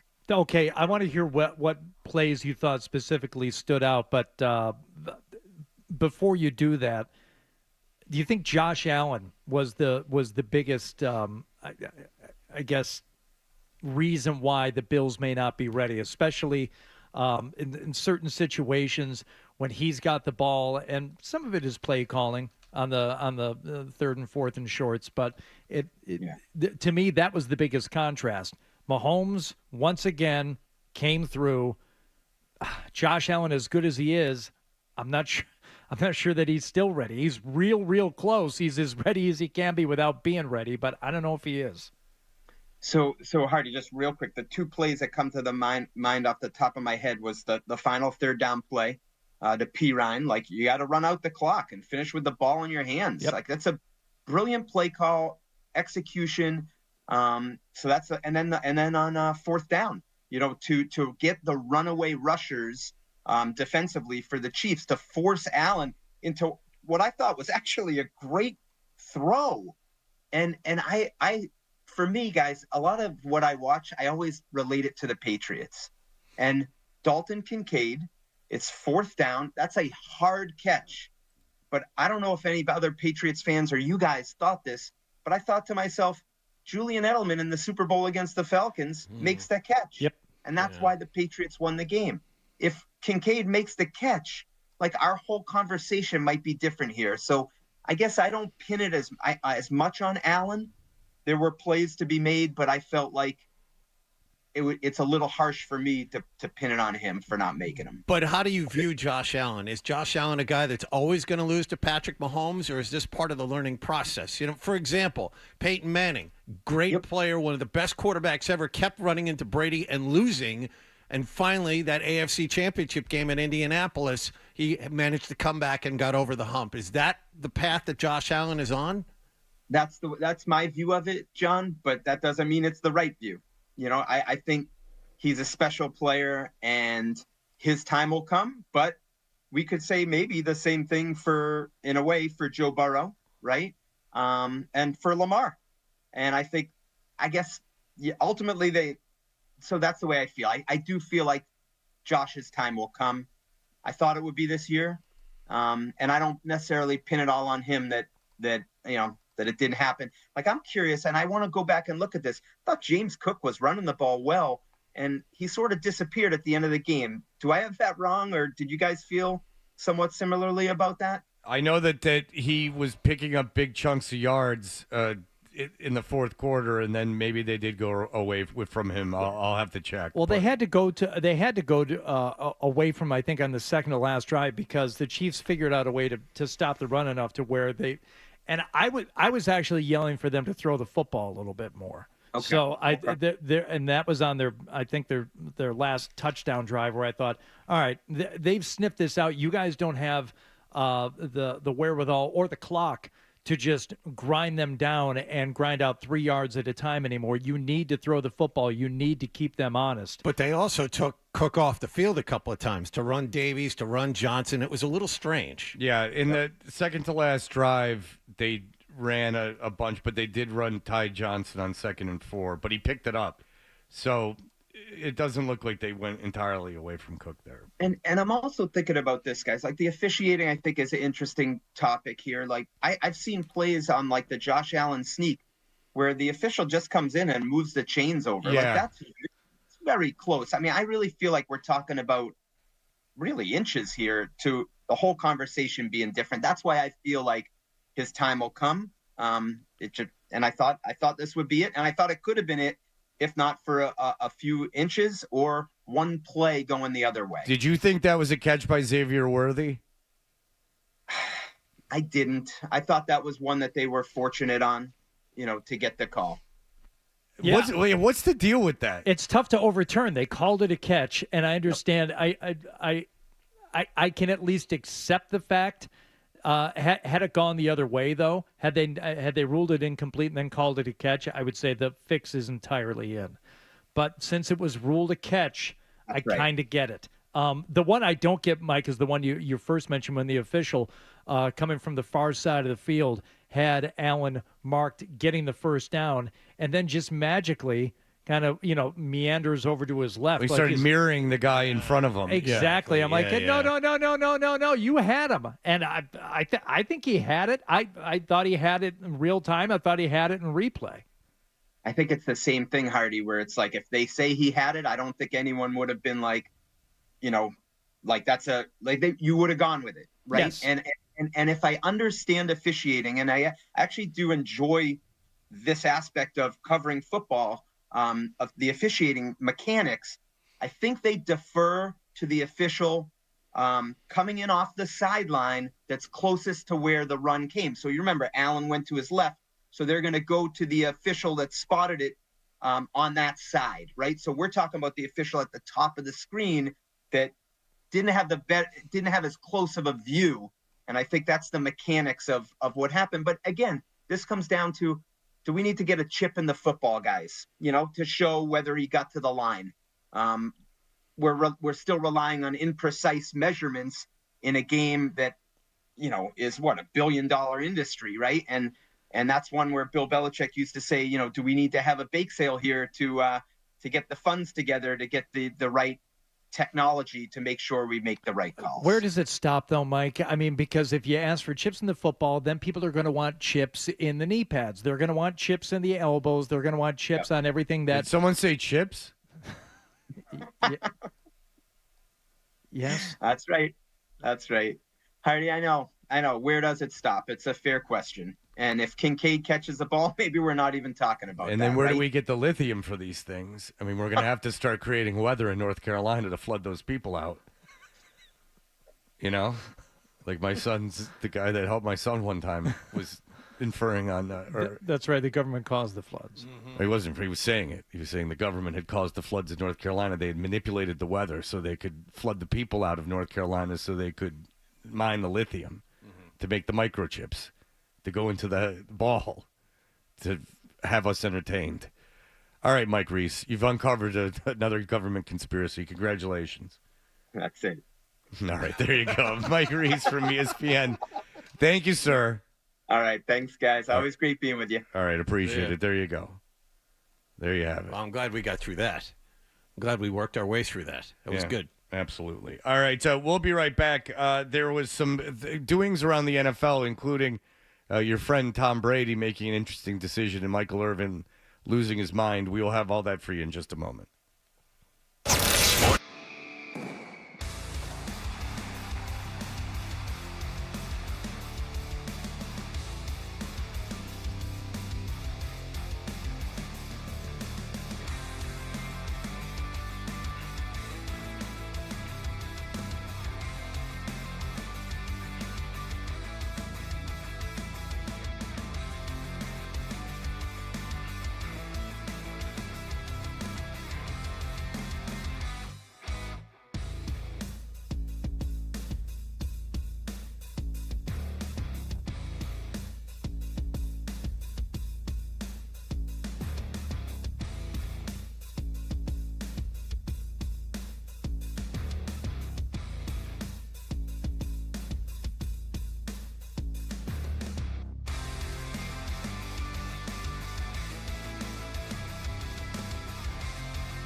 We're Toucher and Hardy, brought to you by FanDuel Sportsbook. Make every moment more with FanDuel. Be listening at 7:50 for your chance, or at the end of this segment for your chance. All right. If you were focusing on other things, there are a couple things happened of interest. Pete Carroll was named coach of the Las Vegas Raiders. Pete Carroll is 1 year older than Bill Belichick. He will be 74 when the season starts. Remember the talk that I called out, and not to pat myself on the back, of Tom Brady getting the ear of Ben Johnson, and Ben Johnson being so enamored with Tom Brady's presence as a minority owner of the Las Vegas Raiders that he'd be seduced somehow into taking that garbage job? Pete Carroll is 74 years old. They hired a 74-year-old man to orchestrate a rebuild of that team. But he will change the culture, there's no question. And I wonder if the fact that Pete Carroll looks 2 decades younger than Bill Belichick in any way has influenced this decision. Because if you're Belichick, you have to be like, I took this ACC job, this middling ACC job, and for what? Now Pete Carroll's going to run my ex-quarterback's team? So a guy a year older than me can be on a worse team than I even would imagine coaching? After I went hand in hand to the Jets and asked them if I could please have the job? Now Pete Carroll is now Tom Brady's coach. This is something else. What a job. And I wonder if he did it just to piss Belichick off. What a world. Yeah, what a world that we're in. Yeah. I mean, if you're what a kick in the balls to Bill Belichick. But maybe Brady will fire Carroll after the season, hire Belichick so he gets back-to-back 74-year-olds. Yeah, get a chance to fire both. Is there another minority owner in the league who appears to have wield so much power and influence as Tom Brady does, but the Raiders? I mean, the Gloria Estefan in Miami, I know, rules with an iron fist. She is a minority owner, as was Jimmy Buffett. That's right. But he just let every garbage celebrity in Miami have a piece of that team. But there was this talk of, like, can you imagine, Tom Brady calls you on the phone? I'm a big enough deal that 32 teams might be interested in me coaching them. I'm not going to be swept away. I'm on an NFL sideline. I have been for the last 15, 20 years. I'm not going to be swept away by talking to a guy that used to play quarterback, regardless of his brilliance at the position. We're changing things around here, are you? Yeah, well, who's the new owner? When you tell me that, or when are you leaving this town? That's when we can start having the conversation. So that happened, and then the Cowboys took a guy that used to work for the Jets, Brian Schottenheimer, and said, here's your job. Universally panned by everybody. Well, I mean, he was a huge success, and I didn't even know he was still coaching. Yeah. But here he is, Brian Schottenheimer, and here's Michael Irvin, the Dallas Cowboy great. Now he's in favor of all of this. He's funneling in and out of media jobs. Regardless of what he does in his personal life, he seems to surface in the media wherever he goes. Here we are. Those Cowboys, they're in a good place. A little bit bulletproof from all the what would have fell lesser individuals. They keep chugging along. One quick thing. The Cowboys are the Cowboys, and Jerry's like, hey, look at me. Look how awesome things are going. You know when they announced this hiring? Friday night at 10 p.m. Yeah. They announced the hiring of this head coach. That's how psyched they are to promote this guy to lead the franchise. Yeah, if you're rooting for the Cowboys, you're just watching Jerry Jones play with stuff.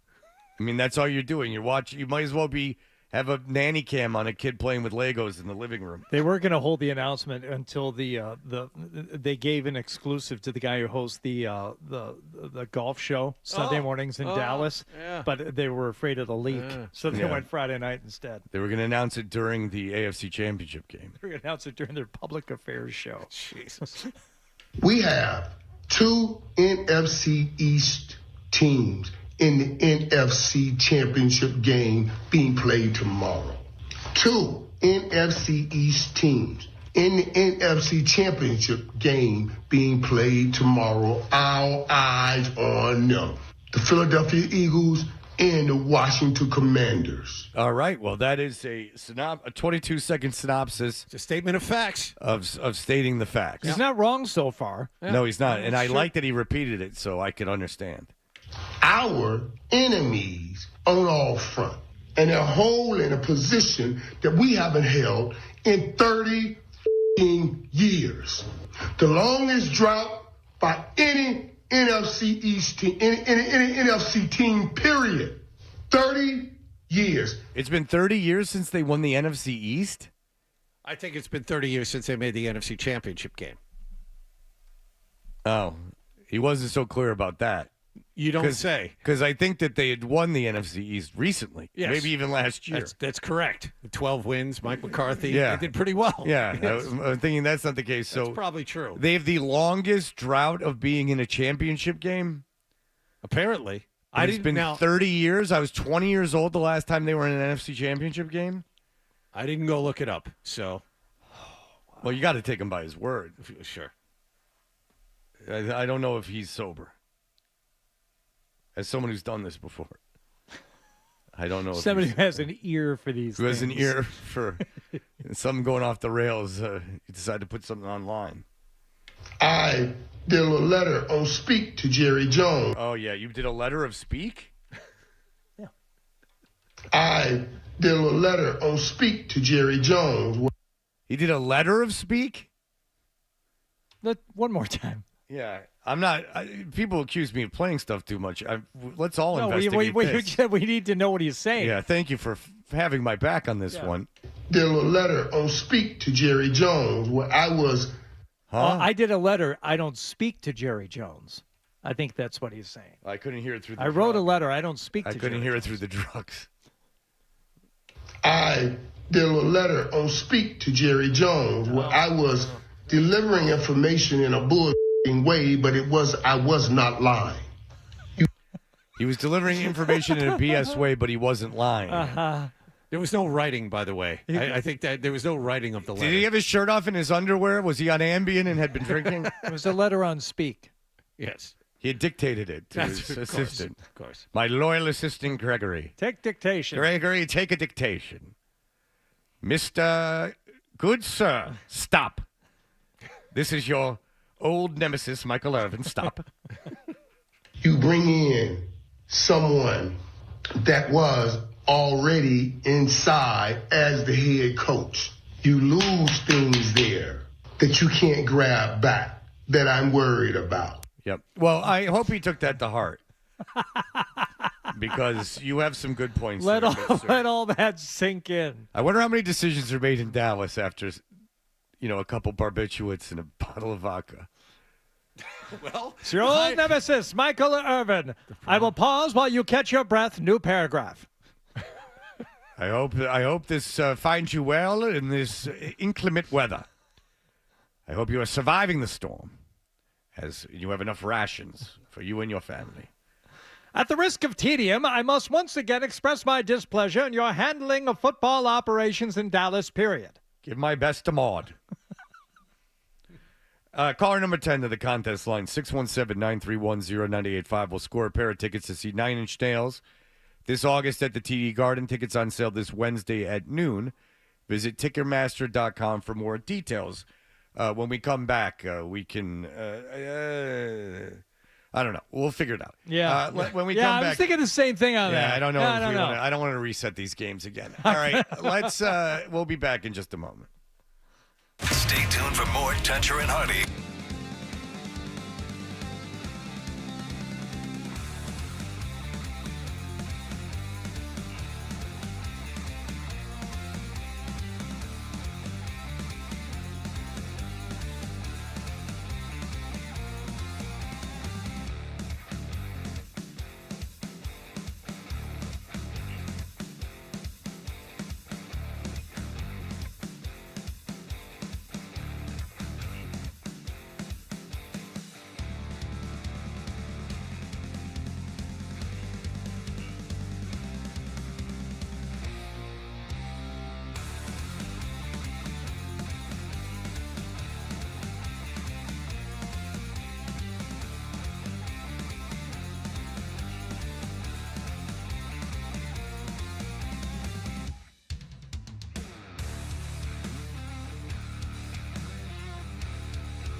That horn played at the perfect time during that, if you look back on it. So yesterday with those games, John, you had an argument with your wife, did you not?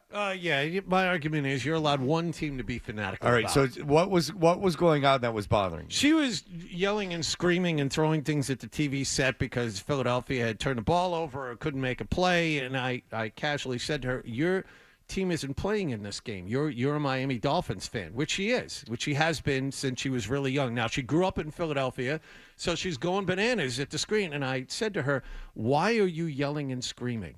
Your team isn't playing in this game. And, of course, you can imagine what that was an according to Jim moment, that the argument ensued after that. But my point was... Did you feel you felt that there could be hell to pay if you were to raise this with her? Of course. No, but did what did she say? Because you're making a valid point. No, she got upset with me. She's like, of course I could be a fan of two teams. To Why that can't I be degree? a fan of two teams? Yes, and that was my point back to her. Fan is short for fanatic. You can be fanatical about one team. You can be fanatical about one team. She owns a wide variety of Miami Dolphins sweatshirts, Dan Marino jerseys, and all that stuff. And I said, you had a choice when you were younger. You grew up in Philadelphia. You chose to be a Miami Dolphins fan. You're a Miami Dolphins fan. The fact that they lost and aren't in the playoffs sucks, but you don't automatically get to hop to another team and go crazy about that team. And you are a perfect example of this. You grew up in Detroit. You're a Jet fan. You attended Lions games. You had fun. But if the Lions lost, it wasn't life or death. I didn't steal valor. I didn't try to get stolen valor from Hardy. Hardy, I let Hardy have it. Even after the game, I consoled him. I really did. Yeah, it was a nice moment. I consoled him. I'm like, oh, dude, that sucks because I like going back to Detroit, and I was rooting for the Lions, and my son for Christmas got me a jersey and everything else. And, I represent Detroit. You know what I'm saying? Yes. I do. I hold it down. Well done. But I can't. Yeah, you can't pretend after a loss like it was crushing. Like you can't. You can't run around the room and scream and yell, yeah, they're in the Super Bowl. Right. Your team isn't in the Super Bowl. Yeah, you can't do that. It's just obnoxious. It really is a little obnoxious. Why did she become a Dolphins fan if she grew up in Philadelphia? It's a long story that changes every time I ask It doesn't her. matter, I really. know. I mean, because everyone always asks me why I'm a Jets fan, and then I have to explain that I used to have to go to my grandparents' house in Long Island, and I had a bunch of cousins that were older than me, and they were all Jet fans, and it was always during the fall, like late summer when training camp was going on, and there was preseason games, and then I went to Shea Stadium to a preseason game. I have to explain it to people. And it's funny, explaining the Jets, it's just because I fell in love with them during all the success. Yeah.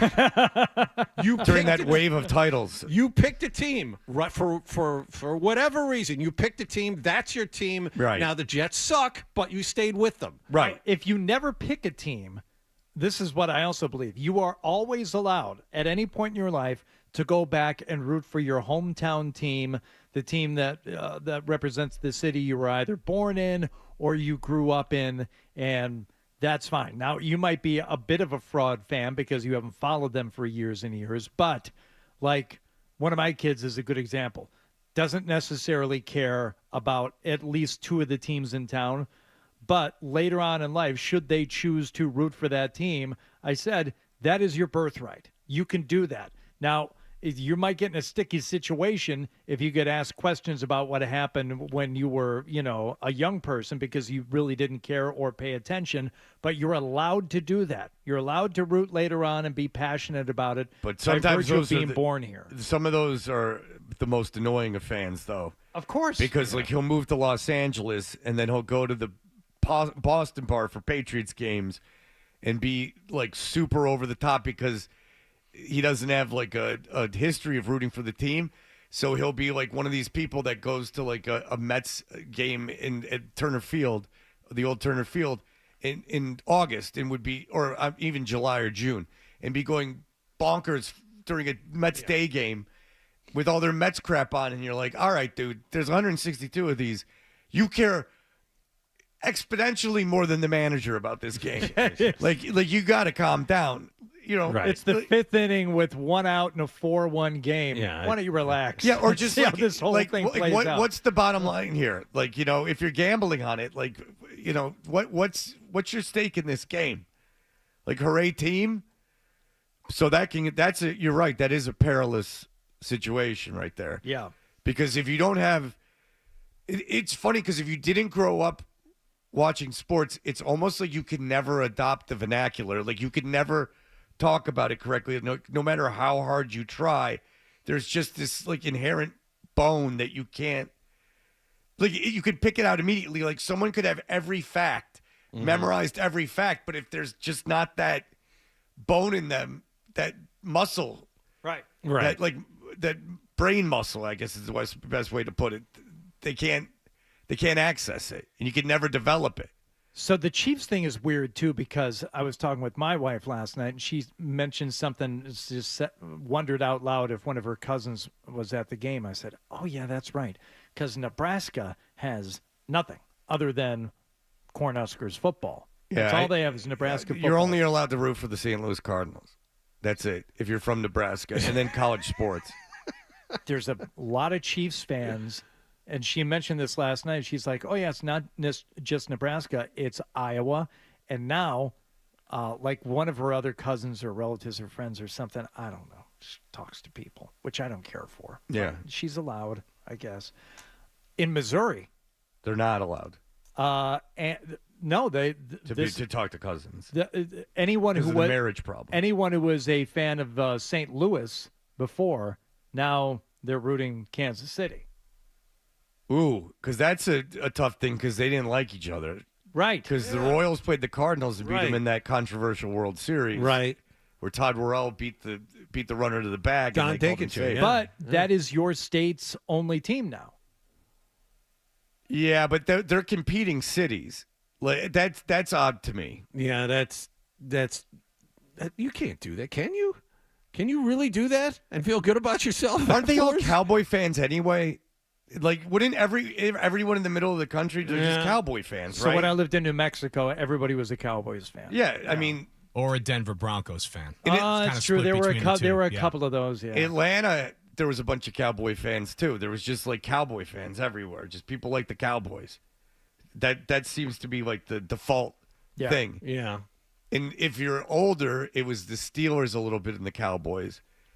Like, I think people that came of age in the 70s, which is not me, but people that came of age in the 70s, if they were neutral, they were going to the Cowboys. They were or Cowboys the Steelers. fans, yeah, because the Cowboys were the only team ever on TV at that point. Cowboys and Steelers. Yeah. All right, John, go ahead.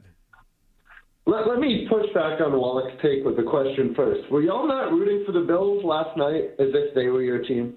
I was rooting for the Bills to win because it was a good story, but not because they were like my team. And you can't. I can walk away if the Bills lost. I'm not altogether disappointed. Yeah, like you can't. Really, I'm very sorry. So I've never rooted for the Bills in my entire life until last night, and by the end of that game, I was nearly in tears. I think that the NFL playoffs has a unique dynamic where whatever game's happening now feels like it's the be-all, end-all of the universe, and for your wife to get involved in the hype and the passion of the Eagles run, I think it's perfectly valid. Now, what was motivating your crying at the what about that game? And obviously, I had money on the Bills, but also I just think it's their year. I think as an objective football fan, the Chiefs are getting boring.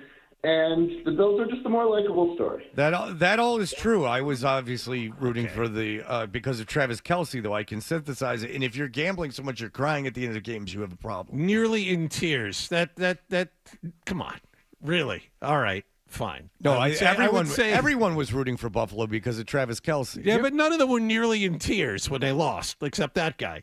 I know the answer to this question. Let me ask it anyway. Have you ever cried at the end of any sporting event? When I was a very little kid, it was a Monday night game because I was probably up too late, and it was the Jets lost to Miami in like a blow in a really high scoring. They lost at the end. I might have teared up. Out of sadness, though, you don't cry tears of joy. I've never cried tears of joy ever. Ever cry, Wallach? Yeah, I had one moment. Give it to me. 1986, Game 6. How old were you? I was in college. And you cried? Were you drunk? But not openly. Well, yes, I was drunk, but not openly. I cried too, but I was 9 years old. Not openly sobbing, but yeah, there was a tear. 86. But Game you were 6. drunk. I had alcohol earlier in the evening, yes. Not like blitzed, though, so I didn't know where I was. But he had offset it with 25 glasses of soda at the so end. You're going to smooth it all out, yeah. See, if you're super drunk, then I can Wallach speedball. Exactly. It's a Tylenol PM and That might 5 be the Cokes. funniest thing you've said since you got this job. That was pretty good. A sip of Red Bull and some St. John's wort. It's magnesium. Magnesium. And an ammonia-smelling salt. Speedball. It's a magnesium and a brisk walk.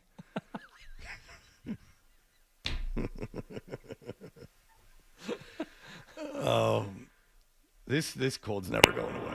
Steven, go ahead. Yeah, I was calling in because people forget how most people from Massachusetts, New England area became Giants and Cowboys fans because they had their home games were always blacked out, so we had to watch one of those two. Yeah, and that's very honest because that is something that a lot of younger Patriots fans have not come to grips with is that when I was growing up and I was in Detroit, when I was growing up, like the Patriots didn't exist.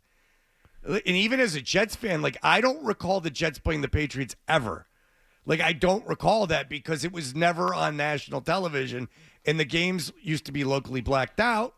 And so, John, you talk to people who are in their 60s and 70s that grew up here. They're all Giants fans because the Patriots didn't exist until 1960. So that's fair. But as far as the Patriots not being on TV, and we've talked about this, they were terrible, and there was the home blackout rule. I didn't become a Giants fan or a Cowboys fan because the Patriots I could weren't see on that. TV. I could see that happening though. If you're a little kid and something clicks in your brain because you've seen the Giants, like it just keeps being on your television. Fair, but then you leave the Patriots behind and you stay that team's fan. You don't go back. I think his point was just that there's.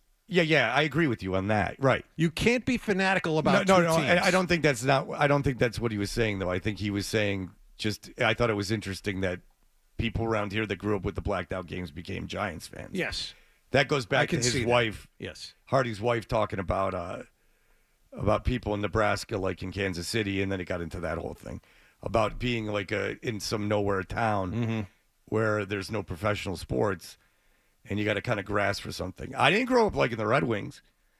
I grew up not caring. So I was more than happy to adopt the Bruins. I grew up not caring about any of that. I didn't like dance around when they won championships. I thought it was funny because Draper and McCarthy went out and banged at like even like real ugly chicks. Like you'd run into like quite a few women that had sex with one of the two of them. Yeah. See, that's the thing too. I mean, I went to Red Wings games and I was really happy when they won. But by virtue of what we do here, I came to watch and know a lot more and become more invested in the Bruins, starting like 20 years ago. And I know this team better, and I want them to win. If the Bruins were to win the Stanley Cup, though, like they did in 11 and coming close a couple of times, I didn't get emotional about it. Mm-hmm. Now, I want them to win, and Sure. I haven't, again, like this emotional and almost like a professional investment in them, but there's no like real connection to it. And it's like that's lacking. But I also feel like if the Red Wings were to win now, I wouldn't get all that emotional because it's been so long since I really avidly followed. I wouldn't care at all anymore. I've been to Red Wings Bruins games. And See, I I'm have like no inclination to root for the Red Wings. I'm like that with the Tigers. I never cared. I mean, I watched Jack Morris. I liked players, and there were games that I attended, but I never felt the emotion. And like in '84, I was 13 years old. Should have been like a formative championship for me. I'm like, I hated them. I hated the Tigers because their fans were so annoying and such pieces of garbage. I hated them. Even back in the 80s? Yes, I hated them. When they were that good. Go watch the footage of it's like fun now, but go watch the footage of the news footage after they won the championship in '84. Mm-hmm. It's anarchy. Like it was, the fans were awful. You can joke about what happened in Philadelphia and hopefully we might get some audio. They ripped the stadium apart. There's guys on cherry pickers, news guys, and they're just getting pelted with bottles and rocks and crap. There were a few fires. They lit the town on fire. They lit Detroit on fire. And I hated those Piston teams, too. Oh, no. See, I don't like anything that everyone gets swept up in generally. It starts to annoy me. Because then I see people that didn't like the team before getting so excited, and that would rile me up. You see, I was in Auburn Hills, baby. That's where my high school was. It was, impossible not to get all caught up. We had half-season tickets. I went to 20 Piston games a year, and I didn't like them. I just went and rooted against them. Well, you're an idiot. I am. I'm mentally deranged. But my dad made me a Cardinal fan. I didn't have any option. That was not an option. Yeah. Like, it was just going to happen. And it just coincided them being good with when I was little. And they were also probably one of the most exciting teams of all time during that span. So that helped too. So, that all worked out. Mm-hmm. So that ended up, because neither of my parents are from Detroit. They're both from New York. That's the thing. Neither of my parents are from Boston either. They're both from New York. Right. So my kids aren't New England sports fans. My dad was a Yankee and Giant fan when I was growing up. Still is. And I took Red Sox and Patriots. Yeah, my daughter doesn't care about sports at all, and my son likes the Jets and Cardinals. And then he doesn't care about hockey, and he doesn't really like in the NBA. He just likes players like every other kid. Are your kids big Celtic fans? Yes. Okay. They are. Actually, I take it back. One is not, can take or leave it. I'm telling you, these winter sports are not in a good place. Because I don't know. There's not a lot of kids that into it that I see. But what do I know? All right, look. That was an interesting conversation. You tell your wife that we had this conversation, and then she's been put on notice. It usually gets back to her before I get home. So yeah. And it's just going to add to her love of me. She loves you, Fred. No, she doesn't thinks care you're for awesome. Me. She's in a long list of wives who don't like you, of partners' wives that don't like me. There's a long list going back very early in Atlanta. They all hated me with a passion. Crash's wife hated me. All of them hated me. It's kind of like moving an oil tanker around in a harbor. She's coming around to your direction. It's taken her 15 years. It's because I make fun of you on the air. I understand why it happens. It's because I make fun of you on the air, and why should he be able to talk to you like that? Believe me, it's been happening since my early 20s. Yes, they hate me. And it's always awkward to see them. Hardy, does your wife like Fred? She really didn't pay a lot of attention why would she to what care? I do. It's too late in the game. She's got her own thing going on. Yeah. Okay. She had a really nice weekend down in Mohegan. I spoke with her last night. She seems to be doing well. In fact, if Hardy's wife didn't like me, I'd be like, what the hell? Because I chose Hardy. Right. I'd be like, why? I'm like, you're making more money. Like, why would you not like me? Exactly. No, you make a good point. I mean, I owe Hardy because he accepted the job, but I wanted Hardy from the very beginning. So if his wife didn't like me, I'd be like, what the hell? I must have really done something to you. Must have really said something that you didn't care for. No, I wouldn't say that she has strong feelings one way or the other about That's the way I like anyone in this room. That's including me. I think I've only met her. I think I've only met Hardy's wife 3-4 times. Yeah, I've met her a couple of times. I met her at the club. She's a delight. She's a very nice woman. lovely, attractive woman. Yes. There's no question about it. You're a lucky man there, Hardy. No, she's a lucky woman living her best life. The kids absolutely adore her, and she figured out why. It's because she mostly pushes them away. They come in for a hug. She's like, no, not now, not really? now. Yeah. Huh. I think she's doing that's a real nice slow play. Yeah. That's good. It's the long So you slow play in the relationship. You have to cajole the mother figure in your life for acceptance? Yeah, I wonder how that will manifest itself in adulthood. She ignores all of us, and then we all just clamor for her love and attention. It would be interesting to track how that manifests itself later in life in future relationships. It's not going to be great for any of us. Yeah. It's probably true. You're far too kind to me. This isn't working at all. All right, we'll be back in just a moment. More.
within 7 words. A guy in tights and a cape. And Hardy with blunt honesty. I am not known as Mr. Fun. Toucher and Hardy continues. Oh, yeah. John was all confused last night. He was flying into everything. He's just bumping his head on the windows. Look at the bird, remember? Yeah, TT Boy. One of your interviews, TT Boy, was so sad I had to stop watching. Oh, really? Let me know so I avoid it. Wow. Yeah. That's not good. It was. I found myself what subject watching could have it. possibly Was it a male It was a male performer. Okay. I can't remember his name, but he had done gay for pay stuff, and TT Boy and him, TT Boy did not handle it well. Oh, no. And it's not like even funny. Like it's not like worth playing. Was he not understanding and empathetic? No, and I guess I don't even know. I guess there's like some past in like with his family or something. I don't know. But like I've gotten far too into these TT Boy interviews. I was gonna say North did too. If TT Boy finds out about North, he might be upset about that. But the man is such a legend. I don't even know if he could do it. But this guy just wanted TT Boy's approval, and then he's wearing like you could tell he's got no money. He's older now, and TT Boy is sitting there. TT Boy might have serious brain damage. It's really like Boogie Nights. Yeah, it's something else. Yeah. All right. So anyway, the Philadelphia won last night. The Hooters was playing all over the place. Their celebrity fans are going to be super annoying, and this, you'll see more of Jason Kelce. This is another Kelce brothers situation where it's the worst thing because you have Jason and Travis Kelce. Travis Kelce was as annoying as ever after the game last night. He acts like The Rock. That's his whole thing. Just do a little dance. That's from last night. Make a little love. If you played the Rock next to it, I mean, he's doing an impression of The Rock. Is what he's doing. Yeah, I believe. Now, hold on one second here. Where the hell did they go? Oh, I had them all here. Don't worry about it. All right, there look. we go. What the Rock is cooking. Kansas City. That's just kind of a loud yelling guy. I don't know. I don't know if I hear the. He's doing exactly the same cadence in exactly the same voice. He's doing an imitation of The Rock. But you know what? I bet you he doesn't even realize it. He watches WWE every week, and it just kind of blended into his mind. Or his appropriation of black culture and his love of wrestling have collided. I knew it. You knew it, but they ain't know it. I don't hear him appropriating anything. Go listen to how he talked when he was at University of Cincinnati, when he was getting involved coming out of college. In fact, Chris Jones called him Malibu's Most Wanted. That was his nickname when he first came in there. But that was all Kansas City. Do you want to focus in on what they were doing in Philadelphia? Yes, all right. So everyone, when the Eagles win, they know their fans are awful. So they were all and about. And what happened? Well, this happened. You believe that was a gun? Dude, that was definitely a gun. Oh, get us in the camera. Go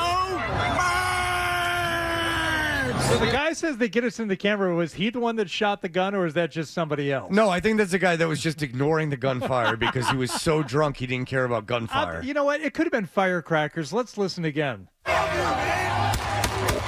No, that's a gun. Yeah, that's definitely a gun. Because you can actually see the gun in the background and the muzzle flash. No, it's also a gun. I mean, you can tell. I mean, that's a gun. It's not a cracking of a firecracker.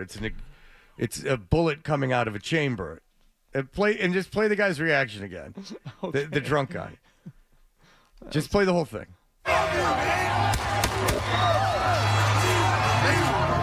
You believe that was a gun? Dude, that was definitely a gun. Oh, get us in the camera. Go Birds! That guy just doesn't. The guns of no consequence to him. Just remember, folks, those bullets come down. Again, that's right. At the Georgia Dome, a guy I know, bullet went through the top of the Georgia Dome, went through the Georgia Dome into his leg, and he almost lost his leg. Those things come down. They come down fast. They can pierce the skin. I'm not making it up. So people are out there celebrating on the streets, but the streets are meant for vehicles, so this was bound to happen. The NFC Championship celebrations marred by this scene in Spring Garden, where Philadelphia police say a car hit several people after huge crowds gathered to celebrate the Eagles' win. Okay, that is, I believe, from YouTube 10, Philadelphia. Several people hospitalized. The driver crashed in the crowd along Broad Street as they were celebrating last night in North Philadelphia. How would you know people would be on Broad Street? I mean, you would think that that would be open for traffic. Yeah, what are the odds? Yeah, what are the odds? They couldn't have shut that off at some point and not allowed automobiles onto it, considering I know Broad Street. Yeah. So there were people out there celebrating in the street. Some people sought safety by getting above the street. Actually, if you take a look at Locust and Broad, you see people are climbing the pole. They're climbing the street pole right where the stop sign is. Someone has made their way up. He's stepping on this traffic light right now, riling up the crowd. I don't see any. I see an officer right beneath him who's observing. I don't know if they've been instructed not to interfere with this type of activity, but that comes with the territory. Yeah, they didn't grease the poles this time. Usually they grease the poles. Well, smart. It's all cute when I'm in Philadelphia, but we were talking about it last break. Ryan found some footage from the 1984 Detroit Tigers celebration. This is how Detroit celebrated. Well, Dave, you may call it a party. It seems a little bit more like pandemonium. If we're jiggling around a little bit in this shot, it's because our truck is being shaken just a trifle. The game's been over for what? About an hour and 10 minutes now, and yet, as you can see, there are still thousands of people here at the corner of Michigan Trumbull. Some of them have been drinking. Most of them have been dancing. One fellow did a little bit of a striptease on top of he did it on top of a bus is what he did. It's been kind of a crazy scene here all evening, so if I could, let's turn back the clock just a little bit, take a look, scene a little bit earlier. All right, so he's on a cherry picker that's attached to the news van, and they're shaking the van to and fro, and he's being pummeled with bottles and beer cans. They're just annihilating him with them. Yeah, they're trying to tip the vehicle over so that he falls to his death out of the picker. Yeah, so because he had the nerve to be on this picker, and so this is an hour after the game, by the way. Okay, but you understand the Tigers won the World Series. Yeah, so there's reason to be doing this. Yes, and these people were not in Cass Corridor just lighting it aflame.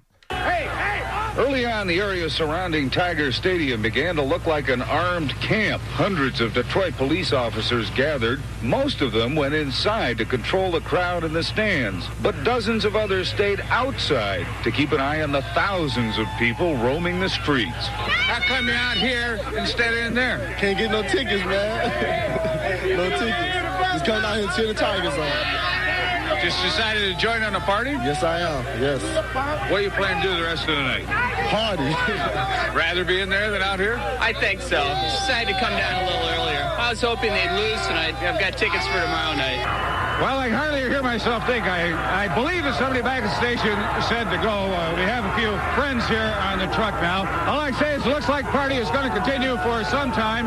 And I think now they're on top of the truck and they're climbing up to him to go assault him with their fists. How old a guy is this? I don't remember. You can look it up on YouTube. Just Google. I'm just saying, he sounds like he's 70. So, well, I mean, it sounds like it's from the 1920s. It's a little depressing. I was alive when this was going on. We'd better cut it off right about here at the corner of Michigan Trumbull. Jim Fritz, Channel 7 Action News, reporting. Okay, we're going to take a breath here. We'll have more on the Tigers' big win a little later in our newscast when Channel 7 Steve Garagiola reports live from Tiger Stadium. Wow. Yeah, and then the next day was just about all the fires and all the cars that blew up and all the deaths. Yeah. That's what they did. Peter, go ahead. Hey, Fred. Hi, Peter. Hi. It seems like you're discussing a lot of things that annoy you today. Yes, because two very annoying things happened yesterday. The Chiefs won and the Eagles won. Could I just pile one more on? Yeah. And this month's Rolling Stone, they pointed out that the Bare Naked Ladies made over $10 million for their theme song for the Big Bang Theory. Yes. Thanks. And that's without the guy I like in it. It's without the heavy guy. Oof.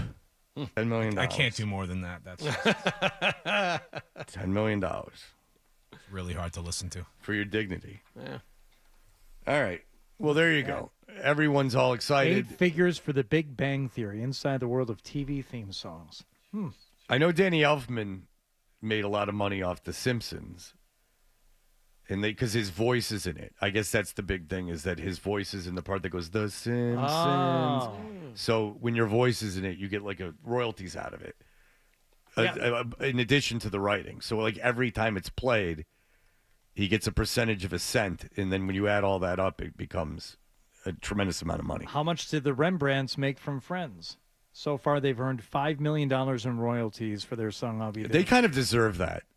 I would say so. I think that was part of the success of the show, was the theme song. I think they probably deserve a little bit more than that. I would agree. I would say that there's a pretty solid percentage of the initial success of that show that has to do with that song.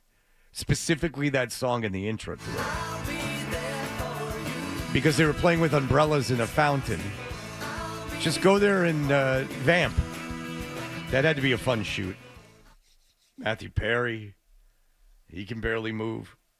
All right. We'll be back in just a moment. Here are the headlines. Sports Hub headlines.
If your alarm clock sounds like this, this is the show for you. Toucher and Hardy, the Sports Hub.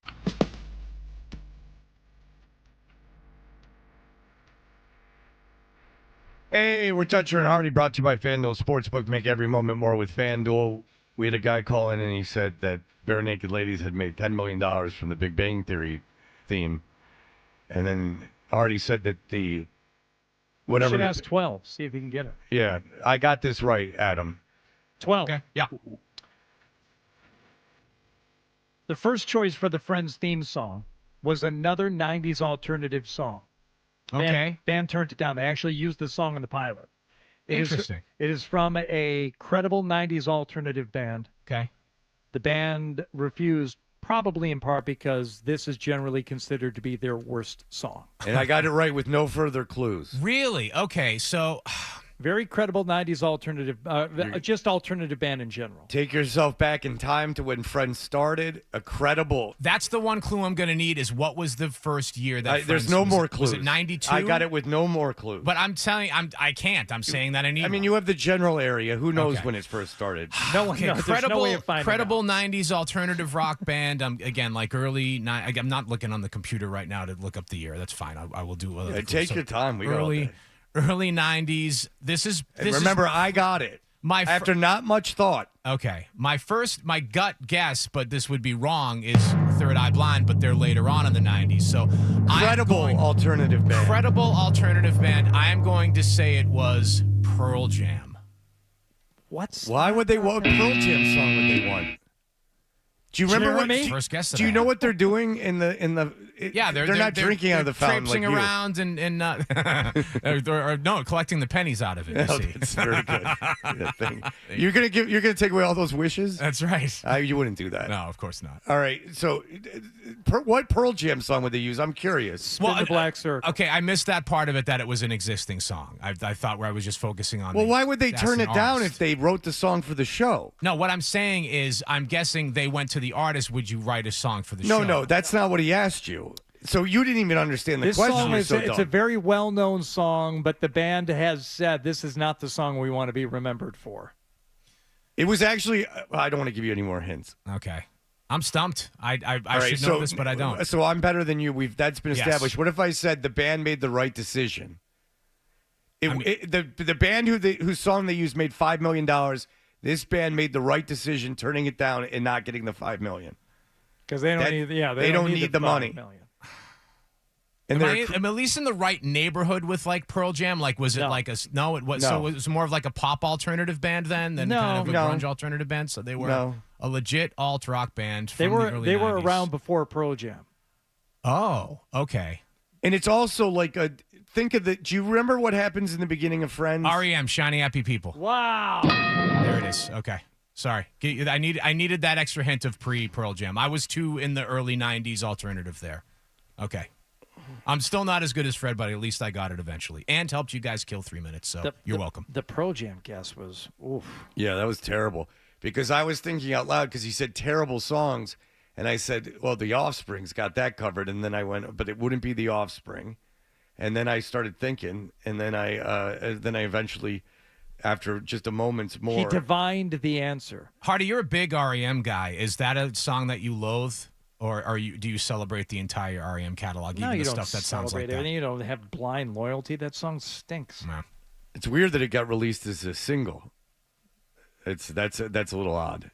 But everyone's band, there's no band with a perfect catalog. No. I wonder if you could go back and watch the video for Shiny Happy People, Fred, and make it through it. It looks like a child's television program. It's easier than I could Losing My Religion. Yes. That video, you want to talk about pretentious. I stood next to Michael Stipe during a whole U2 show at the soundboard with a girl who wouldn't even hook up with me afterwards. I took a girl to the soundboard of a U2 show, which I could have cared less about. And we hung out basically with REM, and all I wanted to say to him is just you tell me what was going on in that video for Losing My Religion, and just hear him go But the video for Shiny Happy People, That could have used some pretense to it. That could have used a little polishing up and a little instead. Let's just get some people dressed in goofy clothes. Kate Pearson from the B-52s. She's gonna dance around. We're gonna put Mike Stipe's gonna put his hat on backwards and sideways and look all kooky. I'm a man with a broken wing. And I'm cowering in the corner. They put their finger in his side. I don't like that at all. Yes, Ugh. put your finger in my wound. No, I don't like that. Make it hurt more. Creeps me out. Pouring salt in my wound. Are we gonna? Are all their videos bad in some way?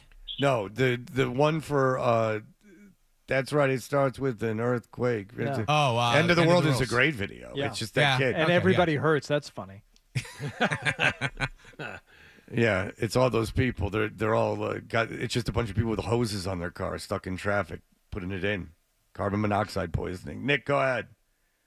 Freddie T. Yeah. Good morning, boys. Do you remember that show Get a Life with Chris Elliott? He was the 30-year-old paper boy. Yes, that was a good show. That was a good show. Yes, it was a very, very good show. They used Stand by REM as their opening theme song, and it was the first time I ever heard it, and I really liked that song. Don't like the band. But you guys have a great morning. Thank you. That is true. And who played Chris Elliott's father in that show? It's a bit of a trick question. Chris Elliott's father, who was part of the Bob and Tom. Yeah, that's right. The famous Bob and Tom radio partnership. So REM has said, someone from the band said, Shiny Happy People is the song they don't want to be remembered for. Stand, I think it was Peter Buck who said, probably the stupidest song we ever wrote. Like, it's just dumb. But they don't hate it. It's just they realize it's nonsense. It's just a bunch of gobbledygook. Yeah. And that guy never even shaved his unibrow. That's Bill Berry. Oh, sorry. That's the drummer. Peter Buck was the guitarist. That's right. I got confused. Mike Mills is a hell of a golfer. Mike Mills loves sports. I'll tell you that. He was hanging around. So much so that Jim Irsay called. He said, hell yeah. Yeah. Mike Mills from REM played in Jim Irsay's free band. Oh, Mike Mills is like a legitimate musician. Oh, like, yeah. He was but Mike really Mills good is baseball. around. He was the guy that was around. Like, Mike Mills was the guy's guy. Like, he was at the Braves games, and he was hanging around the radio station. Mike Mills was the guy who was around. Michael Stipe, you never saw the other three. Certainly you never saw the drummer because he was with his unibrowed people. Him and Joe Flacco were somewhere in a cave. The drummer and Mike Mills went to high school together and hated each other. I could see that. I could see hating Michael Stipe in high school. No, Mike Mills. The bass player, because he was a nerd, and I guess Bill Berry was kind of like a bully. I could see that. Yeah, it tracks. Mike Mills played on piano on the Smashing Pumpkins Siamese Dream album on a couple of tracks. He's quite all an right. Now we've got musician. now you're just giving Now you're random showing trivia. off. I'm just trying to make up for screwing up that question. At least you know you're doing it. Yeah. All right. We have a writer from Yahoo coming on who was at the Philadelphia game to talk about what this means for the NFL and what this means for the teams that lost, Buffalo's legacy. All these things are on the table. We will be back in just a moment.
Sports Hub, a Beasley Media Group station. Sports Hub headlines.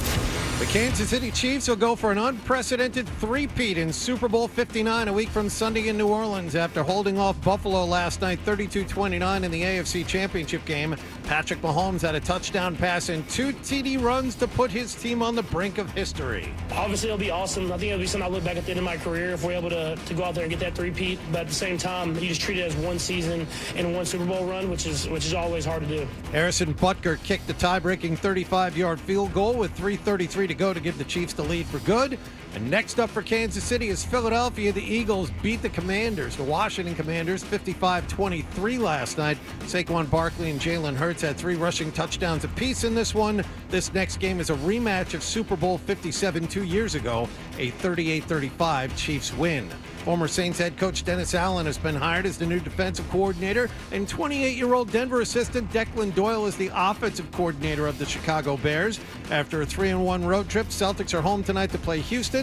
Grandy and Max have the pregame at 7 and the tip-off at 7:30 here on 98.5 The Sports Hub. And according to Bill Simmons last night, 73-year-old Philadelphia Eagles owner Jeffrey Lurie is one of the candidates to purchase the Boston Celtics.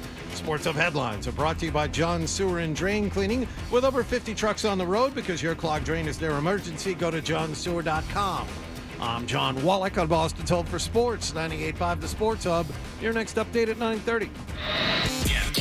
Get BF. There's the potential there for big stuff. 98.5 The Sports Hub app. Get BF. You're listening to Toucher and Hardy on the Sports Hub. Hey, we're Toucher and Hardy, brought to you by FanDuel Sportsbook. Make every moment more with FanDuel. I've been talking about a lot of things annoying me about the Super Bowl, but the celebrity fans from Philadelphia, and I knew they'd be annoying.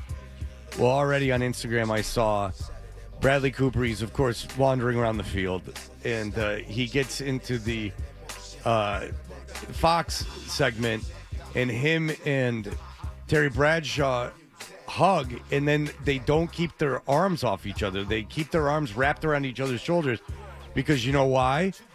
Terry Bradshaw was in Failure to Launch with Bradley Cooper, and they've stayed really good friends that will hold each other for an inordinate amount of time because of that friendship. Did Kevin Hart show up? He always shows up when the Eagles win. I was unaware of him, actually. I just am aware of It's Always Sunny in Philadelphia and Bradley Cooper. Jory Epstein was at that game. She is the senior NFL reporter for Yahoo Sports. Hello, Jory. Hello, guys. How are you? Thanks for having me on. Thank you. We appreciate you coming on. This is very exciting over there in Philadelphia. Were you rubbing elbows with these big celebrities on the field? All of them, yes. There was a whole bunch of confetti streaming over all of us. I'm in Philadelphia now, and this is the 3rd straight week I've been here for these games. So I've been here for this whole Eagles run. Oh, really? And you were not based there? I'm based in New York, so it's an easy train down, but I might as well be based in Philadelphia. I called to place my order at a diner this morning, and Tony from the kitchen got on and knew what I wanted because I've been here so much. Well, look. Wow. Well, listen, you're racking up a lot of Marriott points, my dear. That's absolutely. You're really getting that going. All right, so, how surprised are you that everything kind of went chalk like this? Like, if you asked most people at the beginning of the season who they thought would be in the Super Bowl, a lot of them would say Chiefs and the Eagles. Yeah. There's not really a curveball here. Did that surprise you at all? Absolutely. I mean, the thing about the Chiefs is even though you've got the Bills, even though you've got the Ravens and such a loaded AFC, until Patrick Mahomes and the Chiefs lose, I don't want to bet against them. Why would we when we've seen how time and time again he can come back from close games and he can get it done? And Andy Reid and Steve Spagnuolo are the best play-calling duo and coaches across the league. On the NFC side, I mean, I don't know that I felt as sure about the Eagles. I thought that from an offensive line standpoint, Jason Kelce was retiring.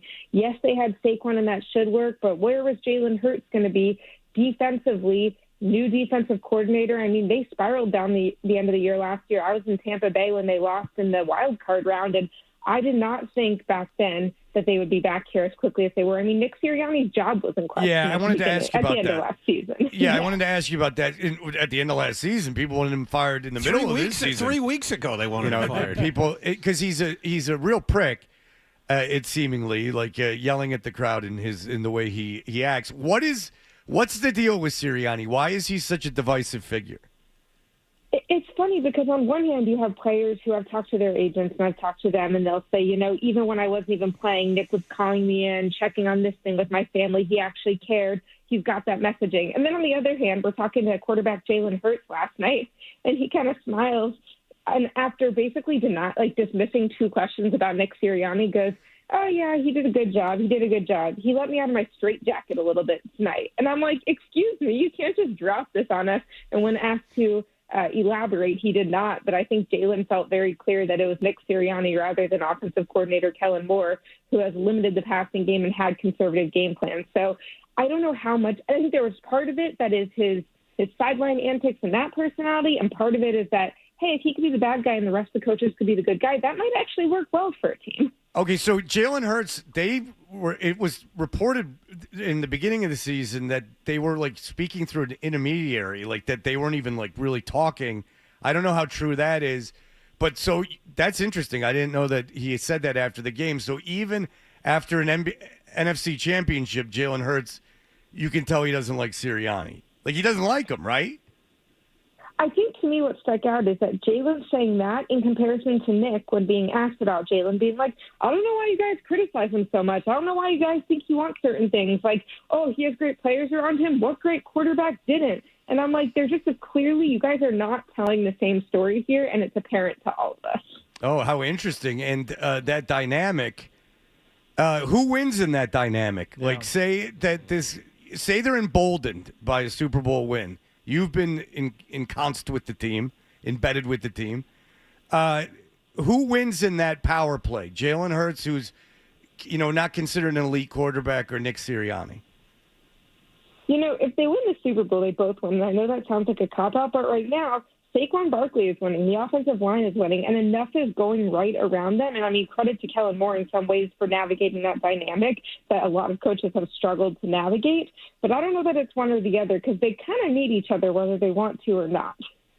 I would like to see them emboldened. Maybe my meter is going a little bit towards Philadelphia now because I would like to see those two really get some confidence and start going after each other. I would, maybe I could talk myself into that, but Jory, I wonder if anything is going to hinge on the fact that the Chiefs got themselves a top-notch tune-up in taking the Bills on last night, whereas Philadelphia faced a Commanders team that. My God, Hardy's a Lions fan. Big Lions fan. I'm a Lions fan. I was at the Lions game with him. Yeah, I was very upset. We were there together. It's like if you wanted a team just to go out there and embarrass themselves, the Lions could have done that. That they were perfectly capable of doing that. Were you surprised by the showing that the Commanders made last night? I got to say, once Saquon came out and on the first play of the game for the Eagles had a 60-yard touchdown, and then the Eagles defense gets one of their 3 fumbles of the game, one of their 4 takeaways. I thought that the Commanders, as a lot of teams would have folded then. And to Jaden Daniels' credit, he does not get phased by anything. He kept them in the game for that first half, which I think a lot of teams wouldn't have. But at some point, the Eagles were just a way more talented team. And Washington knew that they were ahead of schedule. But still, 55 points, most ever in a conference championship. I mean, that's just insane to have 7 rushing touchdowns in a game. How much would it suck to be the GM, the guy who was the GM in Chicago? When you see, because no matter what Caleb Williams does, he's never going to be Jaden Daniels. I mean, what you saw from Jaden Daniels this year is he's like special. Special. And maybe that, to me, so far throughout these playoffs, Roy, that has been the story, like Jaden Daniels, his ascension and the way he did. And you're absolutely right. He did not back down, and he kept him in that game in the first half. He's kind of been the story so far in this postseason. Absolutely. And what's interesting is I've been around a lot of post-game locker rooms and losing locker rooms. I know we're going to get to the Bills, and I was in Buffalo last year when they lost to the Chiefs. But I did go over before going to Eagles last night to the Commanders locker room, and Mitchell Rales, one of their co-owners, was outside the door. And as every player and coach got there, he would be like, hell of a season, love you guys, like this is just the beginning. And I know that sounds cliche, but I think it really is where the Commanders fan base should feel. It's like, you are way ahead of schedule. You have your quarterback. You didn't have a talented roster this year, or talented relative to the rest of the league. Obviously, talented to the world, yes. And so if they can get a little more talent, use their salary cap space, draft well, as you should expect them to based off what they did this year, this should be a team that's got a long window. Yeah, they'll improve, and you figure that the rest of the NFC East gets a little bit worse. Maybe the Giants pick up a game or two, but there you go. So you have that going. Wouldn't worry about the Cowboys anytime soon. You're not a big shot. You're not a big Schottenheimer. Brian Schottenheimer, no. Schottenheimer Oddly fan? enough, no. Well, I'm you're not. you're very familiar with the Cowboys. What do you make of what's been going on down there, Jory? Yeah, absolutely. I'm from Dallas and spent the first 7 years of my career there. So, I mean, yes, the Cowboys will introduce longtime NFL assistant, 14 years offensive coordinator, Brian Schottenheimer as their head coach today at, I guess it's noon Eastern. And, I mean, look, to Shoddy's credit, he's a good guy. He's coached 24 of the last 27 NFL seasons. Do you know him? I don't know, by the way. You shortened his name. I do know him. Yeah, sorry. Familiar. No, yeah. Please apologize. That was over the line. You got You're correct. Yes, Brian Schottenheimer. He's the son of longtime head coach Marty Schottenheimer, but everyone calls him Shoddy in Dallas. And I had this on TV the other day when I'm just referring to it as that, and I'm like, I should call him Brian, but literally no one calls the guy Brian. But anyway, Brian Schottenheimer. I do know him. I've known him since he got to the team 3 years ago. First he's actually Dan Quinn's basically consultant, and then 2 years as offensive coordinator, not calling plays under Mike McCarthy. He's a good guy. He's really well liked in the organization. He understands Dak Prescott in that offense.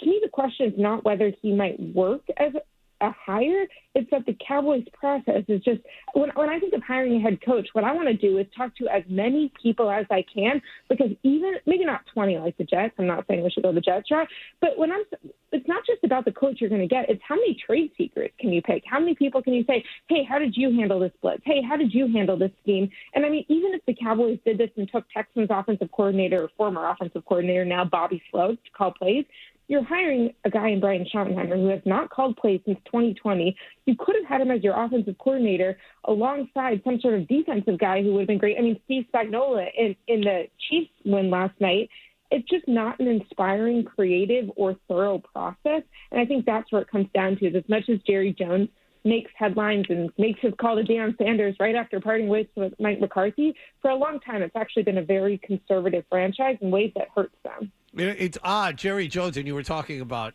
how Jerry likes to publicize things and wants everyone to understand what it is he's doing. Explain to me the wisdom of announcing the hiring at 10 o'clock on a Friday night. It seems like Jerry's embarrassed to announce that he has hired Schottenheimer as his new head coach.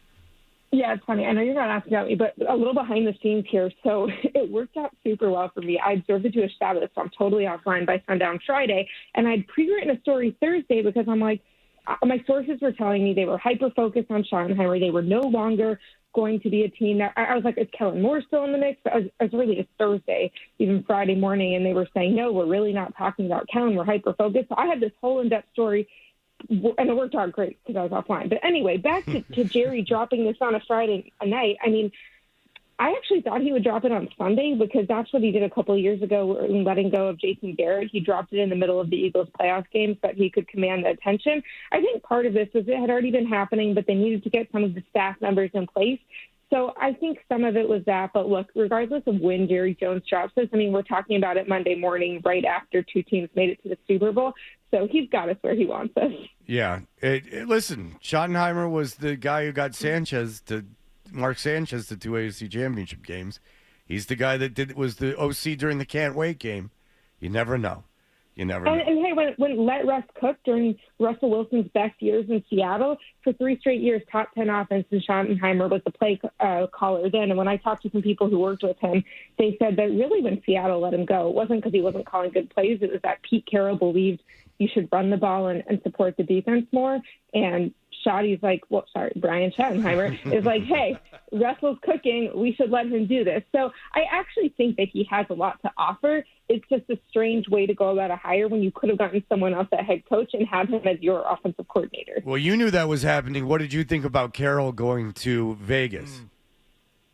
Yeah, I mean, that was funny, too, because Pete Carroll wanted a job, and he's like, what if I call Jerry real quick just to put the pressure on Mark Davis? And, hey, it works. I mean, I think that there are coaches in this league who, if you're a good team or an average team, are going to make you great and win a Super Bowl. And there are coaches in this league who, and I'd put Pete Carroll in this category, and Mike McCarthy's probably a little bit above this, but similarly, why he would be in contention for New Orleans is if you are a dysfunctional franchise, you're in a rebuild, and you want to stabilize and get to good, win some games you shouldn't, particularly in a division where, what is it, Andy Reid, Jim Harbaugh, Sean Payton, and Pete Carroll are all in the same division now, that AFC West division. I think Pete Carroll can do that. So I don't know that he's going to win a Super Bowl with them, but do I think that after the recent years they've had of how many coaches are on Mark Davis's payroll right now that he could right the ship? I do. Hello? Uh-oh. We lost her. Oh, yeah. Okay, you're still on. Now we got you. Everyone would have thought I hung right. up, and they would have been very mad at me. Go ahead. Where did you lose? All right, so Pete Carroll, if you're a dysfunctional franchise and you're bringing him in, he's a guy that can kind of mold it together. Right, and I will answer that. If you don't know if they're going to win a Super Bowl during his time, they're not. No, it's not. No, there's not. Well, wouldn't it be something if solved it? Wouldn't it be something if they won and he was still coach like 7 years from now, and they won, and on all the excitement, he had a heart attack? Seriously, 73 years old in September. It's just, dare I say, a short-sighted hire, but it's just, maybe put a system in place, maybe get some structure going there, and then what? But Pete Carroll isn't exactly a structure guy from other people that we talked to who played for him. He kind of plays it a little on the loose side. No, I agree with you, and that's actually why when they were calling Dallas, I was like, look, Pete Carroll's whole thing is like, be you. It's very West Coast. Like, I'm going to let guys be who they are, and that's going to make this culture, which is actually why I thought he would not be a good fit in Dallas, because Jerry Jones has so much of that of like, oh, Ezekiel Elliott, you were late to a meeting. It's fine. Don't worry about it. I know Mike said you can't play, but you can play this week. And so I think that there are organizations that need more structure. But look, I think there will be ways that Pete Carroll can motivate the fan base and motivate the players. I agree with you that it's not going to take them all the way, but if it can get them somewhere stable that they haven't been in a while, that might end up being a worthwhile hire. Yeah, it's just people were under this impression that Brady was going to be able to seduce some like elite candidate there, and it just didn't end up happening. All right, look. Which, you know what? Credit to Ben Johnson for not trying to go to a franchise that has no general manager, no functionality or stability, and no quarterback just because Tom Brady's there. I'm glad that he went to the Bears and not the Raiders, because that is not how we should be making decisions. Yeah, I thought that's like a fool's errand. Like, if you're Ben Johnson, you're a big enough deal. You're going to be impressed by some dude that you might have coached against. I mean, come on. I thought that was. I mean, if I don't that broadcast your game. Yeah, exactly, right. Yeah. Like the guy that's calling the game. Like, oh my God, you're Tom Brady. Yeah, not for that job. If you're like a low level assistant to the assistant quarterback coach, and you somehow look at a place like Las Vegas and say, oh, Tom Brady is there. That's cool. I get that as a reason to go there. But for a head coach or even a coordinator, no. Who cares? No, this is my life. Yeah. I'm the star of this show. Yes. It's me. All right. Very good. Jory Epstein, thank you so much for taking the time. Enjoy your time in Philadelphia. Watch out for vomit on the street. And everyone read Jory in Yahoo Sports. Thank you so much. Great to talk to you guys. Have a good day. All right, you too. There you go. Jory. That was good. Mm-hmm. Imagine if you are Pete Carroll and then something exciting happens and he was to die. Yeah. Right there on the sidelines.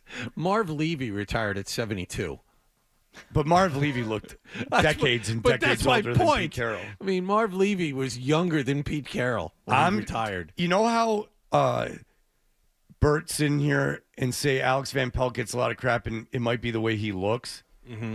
I wonder if Pete Carroll got that job over Bill Belichick because of that. Belichick looks so much older even though he's a year younger. Like he comes as Pete Carroll. Just this is something we do as humans, and we have to. I mean, we do judge. Our eyes are one of our senses, and I just wonder if the way he exudes a more youthful persona. Jordan has made Bill young again. No, he looks very old. That's why it's gross. Like if Pete Carroll was with a girl her age, it wouldn't be nearly as weird. It's that Bill is every year. He's earned every year of that. He wears every year of his life on his face and body. You see it too. Like he was at Zavarian the other day. He looks like an old man. He looks like the kid's grandfather. Yeah, he's an old. Yeah, well, I mean, does. Jesus Christ, John. I mean, he's got grandchildren. Great grandfather. Exactly. Great grandfather. I mean, he's got grandkids, lots of them. I mean, I'm sure they're all thrilled. How does he relate to an 18-year-old, 17-year-old, 16-year-old? I don't know. How does he relate? Put it in a 24-year-old. I don't understand. Listen, good for him. We even talked to Brian Hoyer. He was like, they're all having a great time, all the ex-players. That he's up there taking pictures at the corn maze. I mean, they can you imagine if you played for him, how fun that is? Yeah. I mean, all of them admit it. The minute that picture of him at the corn maze came out, they were going crazy. Was it the corn maze or the doorbell ring photo, the video? He said Hoyer inferred that it was, or implied that it was the corn maze. Yeah, one of the, maybe it was the Halloween the beach shoot with the fisherman and the mermaid. Yeah, where Bill Belichick dressed up as a fisherman with a pipe in his mouth who had just caught himself a mermaid who happened to be that young philosophy student that he has, through her love of philosophy. Well, that's Jordan won him over. That's how they connected. Yes. Yeah. So Jordan, he was just minding his own business on this plane. Here comes this young lady next to him, and she's like, "Aren't you Bill Belichick?" He's like, "Oh, yeah, this is gonna be a long flight." And she's like, "To be or not to be?" And he was like, "Ooh, hey." The meaning of life is the question She's itself. like, "I'm having an existential crisis." And he went, "I can help. I can help. Take my hand." She's like, "How about we take each other's hands?" And he went, "Hello. Why don't I write my number in the inside cover of this textbook? And you keep that around just in case I break up with my girlfriend." How about on the inside cover of this wrapper of a Werther's Original, which I happen to carry around in my pocket? I've had it there for 5 years, but I'm giving it to you. Yeah, I have the steamship schedule. I don't think I'll be needing it this afternoon. All right. We'll be back in just a moment. Toucher and Hardy, 98.5 The Sports Hub. Super Bowl 59, one game, two teams, endless possibilities. There's no better way to make every play.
You know, I got an idea for a bit. The email bit. We should do the email bit. It's a great idea. Let's do the email bit.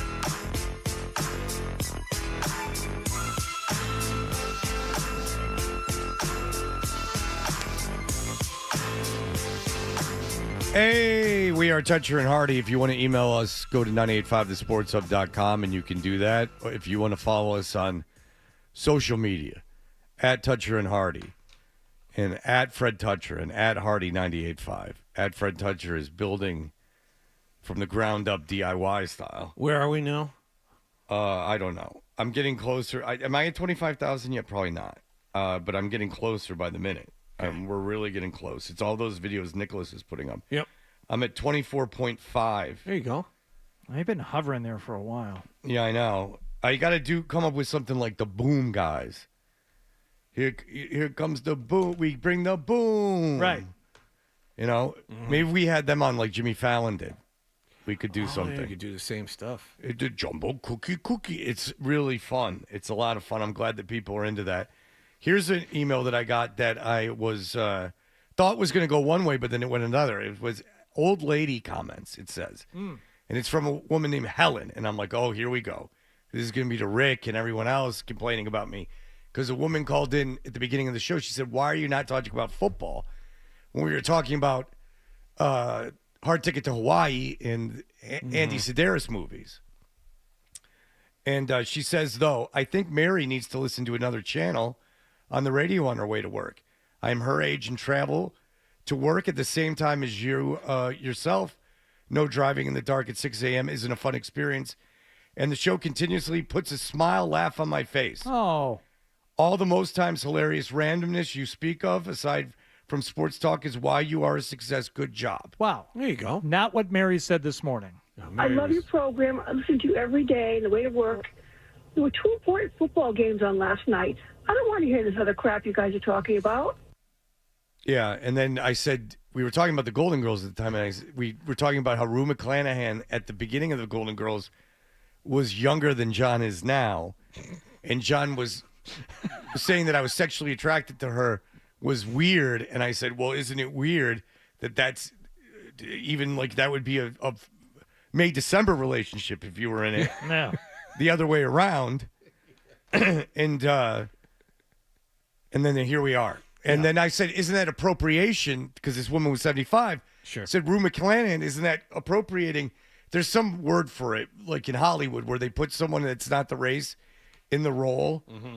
Oh, yeah. Yeah, there's like the Bradley Cooper got in trouble for it by putting the fake nose on to play the conductor. Yeah, it's like something along the lines of white casting. Like it's when they cast a white actor. It might be whitewashing. Whitewashing. It might be the word whitewashing because before, Bradley Cooper made a movie where he played a guy who really existed, a Jewish conductor, and he put on a prosthetic nose. And some people had a problem with it because they said they should have hired just a Jewish actor if they were going to You can Google it yourself. And that's what they were saying. Short circuit. Mm-hmm. Instead of putting a Indian guy, whitewashing or reverse casting. Yeah, that's what it's called. The guy from Clueless, the fat kid from from Mean Girls, got mad at Brendan Fraser being cast as the fat guy in The Whale because he said there was enough fat actors in Hollywood. Adam, I would imagine you'd be on his side. No, in that case, no, because the again, that's I believe the portrayal was of not just a large person, but like a grotesquely obese person. So, no matter who you cast, they're going to have some sort of prosthetics on. Well, we prefer morbidly obese as opposed to grotesque, Adam. No, I think morbidly obese is a medical term. I think this character, if I'm not mistaken, in The Whale was far past that. How could you be far past deadly fat? That's the whole point of the film, if I'm not mistaken. But I haven't seen the movie. morbid is as bad as it gets. Like, morbid, you're going to die. It's going to kill you, yeah. Yeah, I don't think they would describe it as grotesque. Like, you're grotesque. Like, would you describe a deformity as, like, this deformity so bad it's grotesque? Certainly not. Yeah, you're describing, like, the way that something looks. Oh, Adam, you've really stepped into it now. Oh, boy. This is from Dan, just real quick, because I did find this interesting. It's a fun fact. The Atlanta Falcons now have had 2 starting quarterbacks that are black. We know that. Left-handed and have a last name that is 1 letter off from being a word from male genitalia. I got that email and figure it out yourself, but it is true and very interesting. It's true. Sunday morning, someone emailed me SNL last night, and he said, "Watch the Grandma's Birthday sketch. It's straight out of Fred's brain. Timmy ShamWow absolutely rips a beefer into an old lady's mouth." Perfect plot. Derek. All right, I did read that email, and then I investigated it. I watched the skit. What did you think? Oh. Not erotic enough. Where was the shame? The woman who was broke wind upon came back to life. Now, if she would have stayed dead, now we're talking. The ultimate humiliation. Farting on grave porn.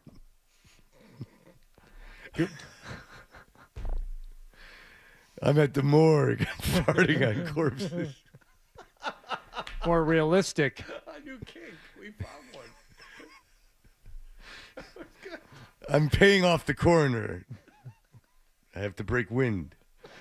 Good morning, guys. I was listening to clips of that doo-doo bird, not Wallach, and it occurred to me that this could trigger the demise of his tryst with Taylor Swift. Oh, talking about Travis Kelce. If the Chiefs win again and get invited to the White House, does Kelce go?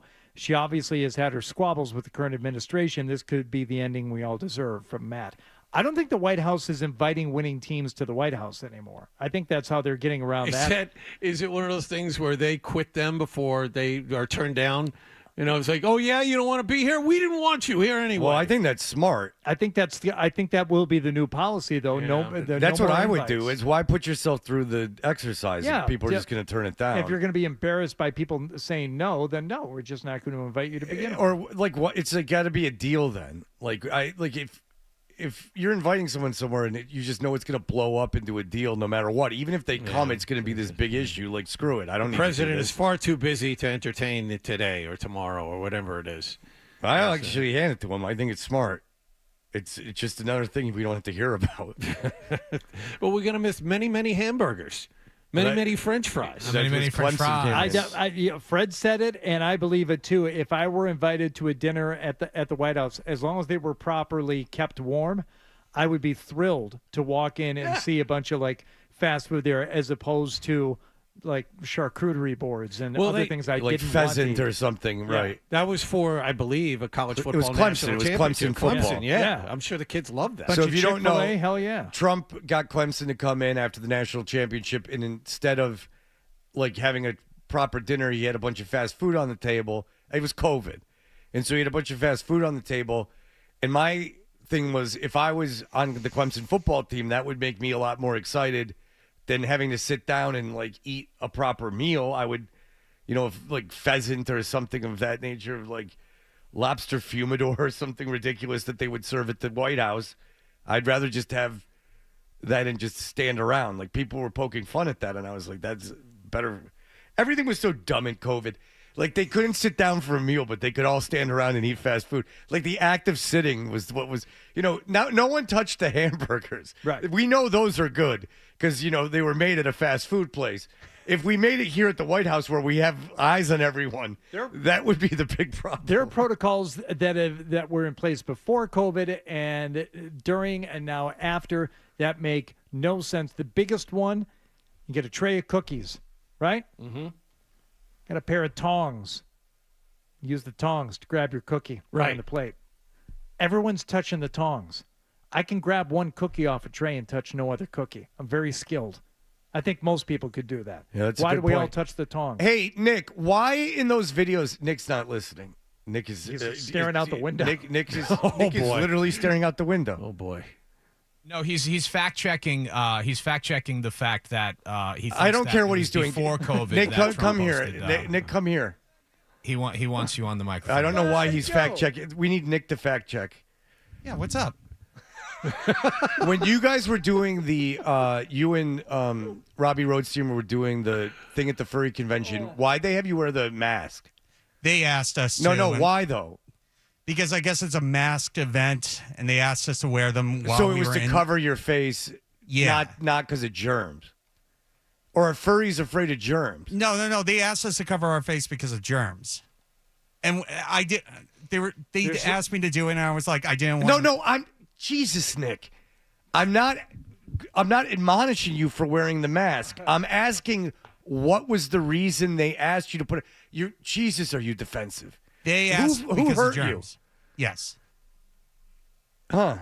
But what about, did all the guys wearing the masks have masks on underneath the mask? I saw a lot of people with masks on. Yeah. I wonder if furries are like part of the reason they don't like touching. I don't think Nick is so defensive as you are offensive. You're very on the offensive with Nick just now. Yeah, because he bugs me. Exactly. I'm staring out the window and fact checking for no reason. He can't hear anything. I wonder if it has anything to do with like the norovirus and all the crap that's been going around. I think that they're furries because they don't like touching each other's skin. That the part of the this is interesting. Part of the reason for wearing a costume when you're having human interaction is that you don't have to touch them. Like I think that might be the thing that like germaphobes, like we have something between each other. Like I'm not actually touching you. Interesting. And anyways, they asked us to wear the Nick, mask, but we took them off like 5 minutes later. Again, that's not my concern. I was just asking why I wasn't attacking you. I was asking why they asked you to put them on. I don't care if you wore them or not. That's not my concern. Jeez Louise. I'm not wearing a Make America Great Again hat and trudging around the Capitol. Like, I don't care if you wore a mask or not. I was just curious. I'm a goddamn dragon. I mean, I haven't seen someone asked to be worn a mask in 3 glorious years. I'm sorry, can you speak up? Oh my God, that kid. It's very spooky. Your poor son. Oh, okay. You got a hair trigger. Like a wounded animal. Look at him. You have very short fuse with young Nicholas. Very short fuse. If it didn't take 10 minutes to get him getting him cooking, he's a slow boil. Just to get him up. You got to simmer that thing. Lighting the Nick fire takes a minute. It's like 2 sticks. It's not a lighter. You got to, you call for Nick, and then you know that there's going to be a good 2-minute lag because he's looking out the window or he's doing something else of no consequence.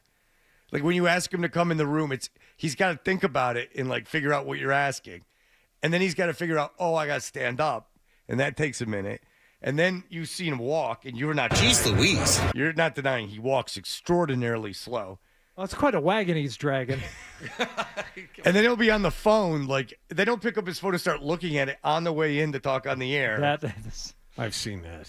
So, I'm a little annoyed with Nick by the time I start talking to him. And then he thinks I'm attacking him for wearing the mask, which I just was asking the question. And, again, I'm repeating myself for something that if he had been paying attention, he would have heard before. So there you go. Those are my I've just given you my thesis on why I get annoyed with Nick so easily. And anyways, I actually thought that was him, but then I realized there's no way he got up and got to the mic that fast. If you played it right at the show's ending, then I would believe it was him. All right, we'll be back in just a moment.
can, but make sure you bring the Sports Hub app with you so you can hear more of Toucher and Hardy That's what I want on my tombstone. on the Sports Hub.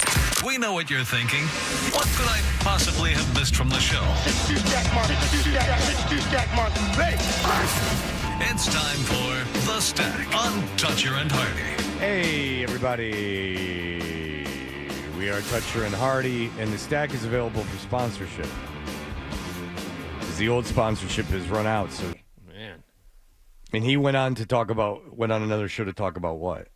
I would imagine he's talking about the TGL and the Boston team. And you referred to it as what? Fake golf is what I called it. Well, that's what Wallach calls it. We could have had a guy on to talk about fake golf. Yeah, he hits it from the perspective of a guy who plays the fake golf. Well, not yet. He'll play for the first time tonight. Well, I'm sure he's taking it for a spin. You can't just go out there on TV for the first time. It's the season opener tonight, Fred, and they play Tiger Woods' team. Well, you knew that, so that makes you as bad as anyone. John, go ahead. Hey, Fred. Love you. I've been listening since you guys were beginning days of BCN. You guys are awesome. Calling to make a comparison to how slow Nick moves to the callers to the Paul Feinbaum show, and how it takes him at least 30 seconds to kind of get revved up and kind of going. Yeah, he's like a clueless inbred hick. That's true. It does take him like a while. It just dawned on me that you're right. Something about you were talking about how slow he moves, and I was like, it's Paul Feinbaum. Yeah, it's right like there. the hamster wheel. You got to wake the hamster up. It takes a little while to get going. Yeah, he's got to get revved up. You got to try to turn it over a couple times before she kicks in. Yeah, you're right. Hey, Fred, I love you. I've been a listener since day one in BCN. Well, I appreciate it, man. Thank you so much. I love you so much. Thank I really you, buddy. do. Love you too. You're awesome. Thank you. Everyone loves everyone. That's bullcrap. I appreciate that. But he is right. Nick is like one of these dumb hicks. But he doesn't have the accent. It takes him a while. One day we're going to do this. I shouldn't even say it on air where he can hear. Because now he's tuned in. Now he's got eagle ears. But one day, just between the three of us, without saying anything, we should make a side bet about we'll call on Nick. And from the minute I say Nick's name to when he is producing audio from his mouth to a microphone, the time that it takes, including the confusion, then we can have bets that branch off of that into how many violent hand movements, how long his mouth will stay open for, like a gape. Now, like 12 can't clue him in, right? 12 can't say you're needed. Oh, absolutely not. No, it would have to be from me on the air going, Nick, hey, Right. Nick. But then Wallach and I are going to have some side action before you. How long before Fred implodes, viciously attacks him and goes on the offensive? That's a good side bet. I'm in for that. I was viciously attacking him, was telling him I'm not attacking him. I kept telling him I'm not You're judging very him. aggressive. Jesus, Nick! Jesus, Nick!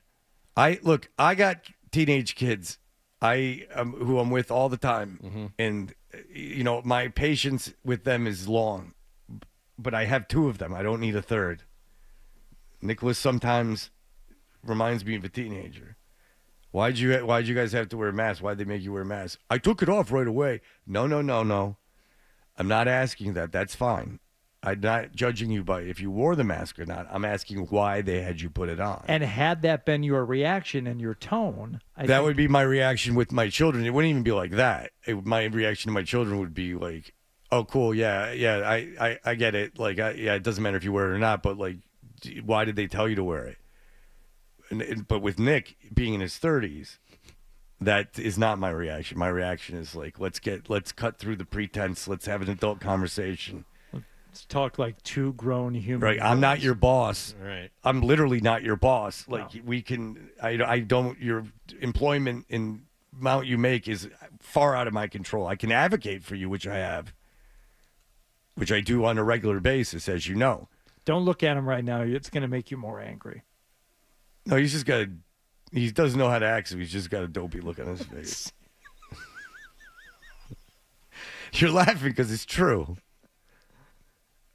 You try to be the good guy, but then your brain defies you because you start looking at him.